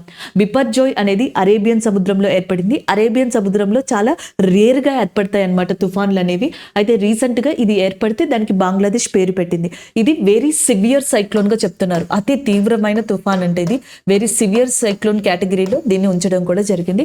Option 3 is a correct answer. So next question, సామాజిక పురోగతి సూచికని ఈ క్రింది ఏ అంశాల ఆధారంగా రూపొందించారు? Social progress index is based on which of the following factors? ప్రాథమిక అవసరాలు, అవకాశాలు, ప్రజా శ్రేయస్సు, పునాదులు. So foundation of well being, opportunities and basic human needs, ఇవన్నీ కూడా దీంట్లో ఇండికేటర్సే. సో దీంట్లో చాలా ఇండికేటర్స్ ఉన్నాయి మనకి. సో ఇవన్నీ కూడా దాంట్లో ఇండికేటర్సే కాబట్టి పైవన్నీ సరైనవి. సో రీసెంట్గా ఈ సోషల్ ప్రోగ్రెస్ ఇండెక్స్కి సంబంధించి upper middle and lower middle and ఇలాంటి వెరీ హై ఇలాంటి వాటికి సంబంధించి రాష్ట్రాలు, కేంద్ర పాలిత ప్రాంతాలని కేటగిరైజ్ చేసి ఈ సూచికని ఇవ్వడం జరిగింది. సో ఇలాంటి ఇండికేటర్స్ని తీసుకుని భారతదేశంలో సోషల్ ప్రోగ్రెస్ ఇండెక్స్ని రిలీజ్ చేశారు. ఆ సోషల్ ప్రోగ్రెస్ ఇండెక్స్లో మొట్టమొదటిగా మనకి ఉన్నది ఏంటి అంటే very high social progress. Very high social progress ఉన్న రాష్ట్రాలు, కేంద్ర పాలిత ప్రాంతాలని 2 పార్ట్స్గా విభజించారు, టైర్ 1 అండ్ టైర్ 2. టైర్ 1లో వచ్చేటప్పటికి పాండిచ్చేరి, లక్షద్వీప్, గోవా, సిక్కిం, మిజోరం, తమిళనాడు, హిమాచల్ ప్రదేశ్, చండీగఢ్, కేరళ లాంటివి ఉన్నాయి. సో నెక్స్ట్ టైర్ 2లో జమ్మూ కాశ్మీర్, పంజాబ్, దాద్రా, డామన్, నాగాలాండ్, అండమాన్ అండ్ నికోబార్ లాంటివి ఉన్నాయి. Next one upper middle social progress. Upper middle social ప్రోగ్రెస్ని టైర్ 3 కింద అనుకున్నారు. దీంట్లో ఉత్తరాఖండ్, కర్ణాటక, అరుణాచల్, ఢిల్లీ, మణిపూర్ ఉన్నాయి. అలాగే lower middle social progress, so దీంట్లో టైర్ 4 వచ్చాయి, హర్యానా, గుజరాత్, ఆంధ్రప్రదేశ్, మేఘాలయ్, వెస్ట్ బెంగాల్, తెలంగాణ, త్రిపుర, ఛత్తీస్గఢ్, మహారాష్ట్ర. సో ఇంత కన్ఫ్యూజింగ్గా ఉంది, ఇంత పెద్దదిగా ఉంది కాబట్టి ఈ కరెంట్ అఫైర్ని ఎలా గుర్తుపెట్టుకోవాలి? ఫస్ట్ వన్, నేను ఇక్కడ చూపించిన ఇండికేటర్స్ అన్నింటినీ గుర్తుపెట్టుకోవాలి. నెక్స్ట్ వన్, వీటిని ఎలా విడదీశారు? Very high social progress, upper middle social progress, lower middle social progress ఇలా విడదీశారు. మరి తెలంగాణ ఎక్కడుంది? లోవర్ మిడిల్ సోషల్ ప్రోగ్రెస్లో తెలంగాణ లొకేట్ అయింది. తెలంగాణతో పాటుగా మిగిలిన ఏ రాష్ట్రాలు ఉన్నాయి? ఈవెన్ తెలంగాణతో పాటుగా మహారాష్ట్ర, ఆంధ్రప్రదేశ్ అనేది ఉంది, అలాగే గుజరాత్ ఉంది, వెస్ట్ బెంగాల్ ఉంది, త్రిపుర, ఛత్తీస్గఢ్, మేఘాలయ్, హర్యానా లాంటి రాష్ట్రాలు ఉన్నాయి. సో వీటిని గుర్తుపెట్టుకుంటే సరిపోతుంది అనమాట. సో అంతకు మించి అవసరం లేదు, ఎందుకంటే ఇన్ని రాష్ట్రాలను గుర్తుపెట్టుకోవడం కష్టం, టైం వేస్ట్ కూడా. సో ఒక క్వశ్చనే కాబట్టి ఈ విధంగా మనం తెలంగాణ ఉన్నది గుర్తుపెట్టుకుంటే చాలు. సో ఆప్షన్ 4 ఏదైతే ఉందో అది కరెక్ట్ ఆన్సర్ అవుతుంది. సో నెక్స్ట్ క్వశ్చన్ చూడండి, నాటు నాటు పాటకి సంబంధించి క్రింది వాణిలో సరైనవి ఏవి అని అడుగుతున్నారు. Which of the following is correct regarding to నాటు నాటు సాంగ్. ఈ పాటకి ఉత్తమ ఒరిజినల్ సాంగ్ విభాగంలో గోల్డెన్ గ్లోబ్ అవార్డు లభించింది. ఈ పాటకి ఉత్తమ ఒరిజినల్ సాంగ్ విభాగంలో ఆస్కర్ అవార్డు లభించింది. ఈ పాటకి చంద్రబోస్ సాహిత్యం అందించగా దీన్ని కంపోజ్ చేసింది ఎంఎం కీరవాణి గారు అని చెప్పేసింది. సో ఇక్కడ ఉన్నవన్నీ కరెక్టే కాబట్టి ఆప్షన్ 4 అనేది కరెక్ట్ ఆన్సర్ అవుతుంది. సో ఇది వరకు మనకి గతంలో ఈ గాంధీ మూవీకి కాస్ట్యూమ్ డిజైనర్గా వర్క్ చేసిన భాను అతియా గారికి ఆస్కర్ అవార్డు అనేది లభించింది. అలాగే next slum dog millionaire movie ఈ గాను మ్యూజిక్ కంపోజ్ చేసిన ఏఆర్ రెహమాన్ గారికి కావచ్చు. సో ఆయనకి మనకి ఆస్కార్ అవార్డు అనేది లభించడం జరిగింది. అయితే రీసెంట్ 2023లో మన ఆర్ఆర్ మూవీకి సంబంధించిన నాటు నాటు సాంగ్కి ఆస్కార్ అవార్డు అనేది ఒరిజినల్ సాంగ్ కేటగిరీలో లభించడం జరిగింది. దీంతో పాటుగా ఎలిఫెంట్ విశ్వర్ అనే దానికి కూడా ఆస్కార్ అవార్డు అనేది లభించింది. అది ఒక డాక్యుమెంటరీ ఫిలిం. సో దీంట్లో 2 క్యారెక్టర్స్ ఉన్నాయి, హస్బెండ్ అండ్ వైఫ్. వాళ్ళ పేర్లు వచ్చేటప్పటికి బొమ్మన్ అండ్ బిల్లైగా ఉన్నారు. అలాగే ఎలిఫెంట్ నేపథ్యంలో జరుగుతుంది. ఆ ఎలిఫెంట్ పేరు రఘు అన్నమాట. సో ఈ ఎలిఫెంట్ విస్పర్ అనే మూవీని డైరెక్ట్ చేసింది ఎవరు అంటే కార్తిక్ జీ. ఈయన ప్రొడ్యూసర్ కమ్ డైరెక్టర్. ఇంకా ప్రొడ్యూసర్స్ ఉన్నారు, ఈయన కూడా ఒక ప్రొడ్యూసరే అండ్ డైరెక్టర్ ఈయనే. అలాగే మెయిన్గా ఒరిజినల్గా ఈ మూవీని తమిళ్ లాంగ్వేజ్ అయిన జెన్ను కురుంబా అనే లాంగ్వేజ్లో తీశారు. తర్వాత డిఫరెంట్ లాంగ్వేజెస్లోకి దీన్ని ట్రాన్స్లేట్ చేయడం జరిగింది. అండ్ నెక్స్ట్ వచ్చేటప్పటికి ఇది మధుమలై టైగర్ రిజర్వ్ అని చెప్పేసి ఉంది. ఈ మధుమలై టైగర్ రిజర్వ్కి సంబంధించిన నేపథ్యంలో ఈ ప్రాజెక్ట్ అనేది కొనసాగిందనమాట. ఇది తమిళనాడులో లొకేట్ అయి ఉంది. అండ్ తెలంగాణలో కావల్, అమరాబాద్ అనేవి టైగర్ రిజర్వ్స్. మధుమల్ టైగర్ రిజర్వ్ అనేది మనకి తమిళనాడులో లొకేట్ అయి ఉంది. ప్రాజెక్ట్ టైగర్ని ఎప్పుడు స్టార్ట్ చేశారు? 1973లో స్టార్ట్ చేశారు. ఇంటర్నేషనల్ టైగర్ డే ఎప్పుడు అంటే July 29th ఇంటర్నేషనల్ టైగర్స్ డేగా ఉంది. సో ఇది ఓవరాల్గా ఇక్కడ గుర్తుపెట్టుకోవాల్సిన అంశాలు. సో నెక్స్ట్ క్వశ్చన్ చూద్దాం. ఈ క్రింది వాణిలో సరైనవి ఏవి? Which of the following is correct? పూర్తి స్వదేశీ పరిజ్ఞానంతో తయారు చేసిన తేలికపాటి అతి చిన్న విమానం తేజస్. సో తేజస్ ని డిజైన్ చేసింది HAL, Hindustan aeronautic limited. So Tejas multi role fighter jet అని చెప్పేసి అంటున్నారు. ఇవన్నీ దీనికి సంబంధించి కరెక్టే. పైవన్నీ కూడా సరైనవే. Option 4 is uh correct answer. మీరు ఏం చేస్తారంటే తేజస్ అనేది ఒకసారి ఈ క్వశ్చన్ ద్వారా రివైజ్ చేయండి చాలు. ఇంకా అటు ఇటు ఏం సెర్చ్ చేయొద్దు. మీరు ఆల్రెడీ ప్రిపేర్ అయ్యి ఉంటే ఒకసారి జస్ట్ చూడండి అంతే క్వశ్చన్ని. తెలియని వాళ్ళు ఉంటే ఈ ఆప్షన్స్ని ఒకసారి చూసుకోండి. అంతకు మించి మీరు ఏమీ డెప్త్గా వెళ్ళొద్దు, జస్ట్ రివైజ్ చేయండి అంతే. సో నెక్స్ట్ క్వశ్చన్ చూడండి. ఇక్కడ యుద్ధ విమానం లేదా హెలికాప్టర్స్ ఇచ్చారు. అవి ఏ కంట్రీకి సంబంధించినవి అని చెప్పేసి అడుగుతున్నారు. సో ఫస్ట్ది రాఫెల్, మిరేజ్ ఇలాంటివన్నీ కూడా ఫ్రాన్స్కి సంబంధించినవి. సో కాబట్టి ఆప్షన్ 2 అనేది ఇక్కడ సెట్ అయిపోతుంది. Next one Tejas. So Tejas అనేది మన ఇంటిగ్రల్ ఏమంటారు డిజైన్తో చేసుకున్నది, మన సొంత డిజైన్తో చేసుకున్నది, భారతదేశం నిర్మించింది. ప్రచండ కానీ తేజస్ కానీ. ఆప్షన్ 3 ఇక్కడ కరెక్ట్ ఆన్సర్ అవుతుంది. అపాచీ AH-64E అనేది అమెరికాకి సంబంధించింది. ఆప్షన్ 1 అనేది కరెక్ట్ ఆన్సర్. సో 2, 3, 1 అనేవి కరెక్ట్ ఆన్సర్ అవుతాయి. Option 2 is uh correct one. BrahMos గుర్తుంటది కదా, భారత్ మరియు రష్యా అండ్ మనకి డెవలప్ చేసిన క్రూజ్ మిసైల్గా బ్రహ్మోస్ మిసైల్ అనే దాన్ని చెప్పొచ్చు అనమాట. అలాగే నెక్స్ట్ వచ్చేటప్పటికి బారాక్ 8 మిసైల్ అని ఉంటుంది. బారాక్ 8 అనేది ఇజ్రాయెల్ అండ్ ఇండియాకి సంబంధించిన మిసైల్. అది ఒకటి మీరు నార్మల్గా రిపీట్ చేసుకుని గుర్తుపెట్టుకోవచ్చు.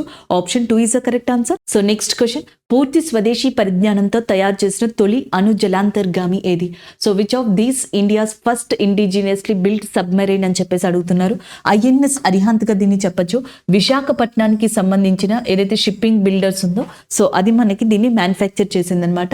Option 1 is a correct answer. And next రీసెంట్గా లాస్ట్ ఇయరే ఇది మనకి ఒక బలాస్టిక్ మిసైల్ని అండర్ వాటర్ లాంచ్ చేయడం జరిగింది. అది కూడా సక్సెస్ఫుల్గా. Option 1 is a correct answer. పూర్తి స్వదేశీ పరిజ్ఞానంతో తయారు చేసిన తొలి అణు జలాంతర్గామి ఇది. సో నెక్స్ట్ క్వశ్చన్ అనేది చూద్దాం. ఇక్కడ నెక్స్ట్ క్వశ్చన్. ప్రాజెక్ట్ 75 క్రింద నిర్మించిన తొలి స్కార్పియన్ శ్రేణి జలాంతర్గామి ఏది అని అడుగుతున్నారు. The first scorpion series submarine built under project 75 వర్స్ అని చెప్పేసి. సో ఆన్సర్ వచ్చేటప్పటికి INS కల్వరి. ఆప్షన్ 1 అనేది మనకి ఇక్కడ కరెక్ట్ ఆన్సర్ అవుతుంది. 1998 నుంచి ఇండియా మనకి సబ్మెరైన్స్ ని ఇండియాలో లాంచ్ చేయడానికి చాలా ట్రై చేసుకుంటూ వచ్చింది. ఈవెన్ ఫ్రాన్స్ యొక్క సహకారాన్ని కూడా తీసుకోవడం జరిగింది. అయితే మనకి ఇండియా ఏమని టార్గెట్ పెట్టుకుందంటే 2030 కల్లా భారతదేశంలో 24 జలాంతర్గాముల్ని మనకి లాంచ్ చేయాలి. ఈ 24 జలాంతర్గాముల్లో 18 వచ్చేటప్పటికేమో కన్వెన్షనల్ ఉండాలి, 6 వచ్చేటప్పటికేమో న్యూక్లియర్ పవర్డ్ సబ్మెరైన్స్గా అయి ఉండాలి. సో వీటిని డెవలప్ చేయడానికి గతంలో ప్రాజెక్ట్ 75 అనేది లాంచ్ చేసింది. ఈ ప్రాజెక్ట్ 75 కింద 6 జలాంతర్గాముల్ని లాంచ్ చేయాలి అని ఈ 6 జలాంతర్గాముల్ని కూడా ముంబైకి సంబంధించిన మ్యాస్గావోన్ డక్యార్డ్ లిమిటెడ్ ఏదైతే ఉందో సో అది మ్యానుఫ్యాక్చర్ చేసేటట్టుగా దీన్ని నిర్మించుకున్నారు. అలా ఫస్ట్ ఐఎన్ఎస్ కల్వరిని, దాని తర్వాత మిగతా వాటిని కాందేరి, కరాజ్, వేలా, వాగీర్, వాక్షీర్ ఇలాంటి వాటినన్నింటినీ కూడా లాంచ్ చేయడం జరిగింది. ఆప్షన్ 1 ఏదైతే ఉందో అది కరెక్ట్ ఆన్సర్ అవుతుంది. లాస్ట్ ఇయర్ మే 2022లో మన నరేంద్ర మోడీ గారు ఫ్రాన్స్ని విజిట్ చేసిన టైంలో ప్రాజెక్ట్ 75ఐని తీసుకురావాలి అని చెప్పేసి నిర్ణయం తీసుకున్నారు. 75ఐ ఏంటి అంటే ఇప్పుడు టాప్ నోచ్ టెక్నాలజీస్ వచ్చినాయి సబ్మెరైన్స్లో. ఆ టాప్ నోచ్ టెక్నాలజీస్ ఏవైతే ఉన్నాయో వాటితో జలాంతర్గాముల్ని నిర్మించాలి, వేరే కంట్రీస్తో పోటీ పడాలి అనేది దీని యొక్క ఉద్దేశం అనమాట. దీనికి మోడిఫైడ్ వర్షన్గా దీన్ని చెప్పొచ్చు. సో దీన్ని కూడా అతి త్వరలోనే లాంచ్ చేయనున్నారు. This is all about this question. So next question, దేశీయంగా నిర్మించిన తొలి విమాన వాహన యుద్ధ నౌక ఏది? So the first indigenously built air craft carrier worship అని అడుగుతున్నారు. విమాన వాహక యుద్ధ నౌక అది కూడా మనం సొంతంగా బిల్డ్ చేసుకున్నది ఏది అంటే option 3 is the correct answer, INS Vikrant. దీనిని ప్రైమ్ మినిస్టర్ నరేంద్ర మోడీ గారు కేరళలో ప్రారంభించడం జరిగింది. ఎందుకంటే సో మనకి కేరళలో ఆయన కొన్ని ఈవెంట్స్కి అటెండ్ అయినప్పుడు కేరళ యొక్క కొచ్చిన్ షిప్ యార్డ్ లిమిటెడ్ మరియు ఇండియన్ నేవీ యొక్క వార్షిప్ బిల్డింగ్ యూనిట్ ఈ రెండు కలిసి ఇండియన్ నేవీ యొక్క worship building, Cochin ship yard limited రెండు కలిసి సంయుక్తంగా మ్యానుఫ్యాక్చర్ చేసిన ఐఎన్ఎస్ విక్రాంత్ని కేరళ విజిట్లో భాగంగా ప్రైమ్ మినిస్టర్ నరేంద్ర మోడీ గారు ఇనాగ్రేట్ చేయడం జరిగింది. Option 3 is the correct answer. అంతేకాకుండా ఇండియన్ నేవీ యొక్క ఓల్డ్ జెండాని న్యూ జెండాతో రీప్లేస్ చేశారు. సో దాన్ని కూడా ప్రారంభించారు నరేంద్ర మోడీ గారు. ఇండియన్ నేవీ యొక్క ఓల్డ్ జెండా వచ్చేటప్పటికి సెయింట్ జార్జెస్ క్రాస్తో ఉండేదన్నమాట.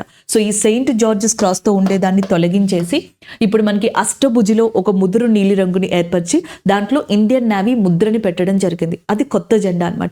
అలాగే ఇండియన్ నేవీ డే అనేది December 4th రికగ్నైజ్ చేయబడింది. ఇవి ఓవరాల్గా మీరు గుర్తుపెట్టుకోవాలి. అండ్ ఫాదర్ ఆఫ్ ఇండియన్ నేవీగా ఛత్రపతి శివాజీ గారిని మనం రిప్రజెంట్ చేయడం జరుగుతుంది. సో నెక్స్ట్ క్వశ్చన్ చూడండి, క్రింది వాటిని జతపరచండి. కొన్ని ఎక్సర్సైజ్ ఇచ్చారు, మనం మ్యాచ్ చేద్దాం. సో వస్తే ఒకసారి ప్రాక్టీస్ చేయండి, మీకు కూడా వచ్చేస్తుంది. గరుడ శక్తి ఇండియా అండ్ ఇండోనేషియా, ఆప్షన్ 1 అనేది కరెక్ట్ ఆన్సర్ అవుతుంది. శక్తి భారత్ అండ్ ఫ్రాన్స్ కి సంబంధించింది, ఆప్షన్ 2 అనేది కరెక్ట్ ఆన్సర్ అవుతుంది. వరుణ కూడా దేనికి సంబంధించింది? భారత్ అండ్ ఫ్రాన్స్ కి సంబంధించింది. ఫ్రింజాక్స్ అనేది భారత్ అండ్ ఫ్రాన్స్ కి సంబంధించింది. నెక్స్ట్ వన్ సింబాక్స్, భారత్ మరియు Singapore. Singapore India multilateral exercise గా దీన్ని చెప్పొచ్చు అనమాట. సో ఆప్షన్ 3 అనేది ఇక్కడ కరెక్ట్ ఆన్సర్ అవుతుంది. సూర్యకిరణ్ ఇండియా అండ్ నేపాల్ కి సంబంధించిన యుద్ధ విన్యాసం, ఆప్షన్ 4 అనేది కరెక్ట్ అవుతుంది. సో 1, 2, 3, 4 అనేది correct answer. Option 4 is a correct one. So next question చూడండి, ఈ క్రింది వాణిలో సరైనవి ఏవి? ఫారెన్ డైరెక్ట్ ఇన్వెస్ట్మెంట్ గురించి మాట్లాడుతున్నారనమాట. భారతదేశంలో ఎక్కువగా ఈ ఎఫ్డిఐ ఫారెన్ డైరెక్ట్ ఇన్వెస్ట్మెంట్ ఉన్న దేశం సింగపూర్. సెకండ్ మారిషస్ అనేది ఉంది, ఫస్ట్ సింగపూర్ ఉంది, అది కరెక్టే. నెక్స్ట్ వన్, భారతదేశంకి ఎక్కువ ముడి చమురు ఎగుమతి చేస్తున్న దేశం వచ్చేటప్పటికి రష్యాగా ఉంది. సో అది కూడా కరెక్టే. నెక్స్ట్ వన్, ప్రపంచంలో ఎక్కువ రెమిటెన్స్ అందుకున్న దేశం భారతదేశం, అది కూడా కరెక్టే. ఆప్షన్ 4 ఏదైతే ఉందో అది కరెక్ట్ ఆన్సర్ అవుతుంది. ఈవెన్ ఇండియాకి సంబంధించిన ఏదైతే విద్యుత్ నిగమ్ లిమిటెడ్, విదేశీ ఓఎన్జీసీ అంటాం కదా, oil and natural gas limited అని చెప్పేసి ఉంటుంది చూసారా. సో ఇది మనకి ఓఎన్జీసీ విదేశీ లిమిటెడ్ అని ఉంది. ఓఎన్జీసీ విదేశీ లిమిటెడ్ అనేది రష్యాకి సంబంధించిన చమురుతో కలిసి పనిచేస్తుంది అనమాట. అండ్ ఇండియాకి ఎక్కువగా చమురుని ఉత్పత్తి చేసేది కూడా రష్యానే. సో కాబట్టి క్రూడ్ ఆయిల్ విషయంలో రష్యా టాప్, ఎఫ్డిఐ విషయంలో సింగపూర్ టాప్. అలాగే నెక్స్ట్ రెమిటెన్స్ ఎక్కువగా అందుకుంటున్న దేశం వచ్చేటప్పటికి భారతదేశం. ఆల్ ఆఫ్ ద అబోవ్ అనేది కరెక్ట్ ఆన్సర్ అవుతుంది. ఇంకొకటి, అసలు ఫస్ట్ మనకి ఈ ఎఫ్డిఐ పాలసీ అనేది పాపులర్ అయింది 1991లో, 1991లో. అప్పట్లో మన్మోహన్ సింగ్ సార్ ఉన్నప్పుడు ఇది స్టార్ట్ చేశారనమాట, ఈ ఎఫ్డిఐ పాలసీ 1991 అనే దాన్ని. అంటే ఇది మెయిన్ పాపులర్ పాలసీ ఇండియాలో అప్పట్లో. అండ్ నెక్స్ట్ ఫెమా అని చెప్పేసి ఉండేది, foreign exchange management act. FEMA foreign exchange management act కింద ఈ ఫారెన్ డైరెక్ట్ ఇన్వెస్ట్మెంట్ పాలసీ అనేదాన్ని 1991లో మన్మోహన్ సింగ్ సార్ ఉన్నప్పుడు పెద్ద ఎత్తున తీసుకురావడం జరిగిందనమాట. ఫారెన్ ఈక్విటీస్ని చేంజ్ చేయడం, ఇవన్నీ కూడా దాంట్లో చేశారు. మళ్ళీ ఇప్పుడు ఫారెన్ డైరెక్ట్ ఇన్వెస్ట్మెంట్ పాలసీలో కొన్ని మార్పులు చేయడం జరిగింది ప్రజెంట్ ఉన్న దాంట్లో. సో అలాంటి దాంట్లో ఫస్ట్ మనకి లార్జెస్ట్ కంట్రీగా టాప్గా ఉన్నది సింగపూర్గా చెప్పొచ్చు అనమాట.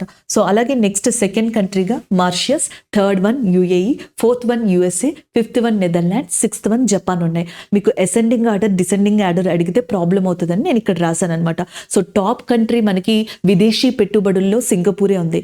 సెకండ్ అడిగినా పెట్టేస్తారు మారిషియస్. అలా కాకుండా వీటిని జంబ్లింగ్ చేసి ఇచ్చి కింద నుంచి పైకి లేదా పైనుంచి కిందకి పెట్టమని అడిగారు అనుకోండి. సో ఇది మీ దగ్గర ఉండాలి కాబట్టి ఇది ఇస్తున్నాను అనమాట. So option all of the above is the correct answer. Question చూద్దాం. గ్రీన్ హైడ్రోజన్ మిషన్ కి సంబంధించి క్రింది వాటిలో సరైనవి ఏవి? Which of the following is correct regarding to the green hydrogen mission అని అడుగుతున్నారు. దేశంలో కార్బన్ ఉద్గారాన్ని తగ్గించడానికి కేంద్రం దీన్ని తీసుకురావడానికి ప్రోత్సహించింది. అండ్ నెక్స్ట్ వన్, ఈ ఏడాది కింద కేంద్రం గ్రీన్ హైడ్రోజన్ మిషన్ కోసం 19,744 కోట్లు కేటాయించింది.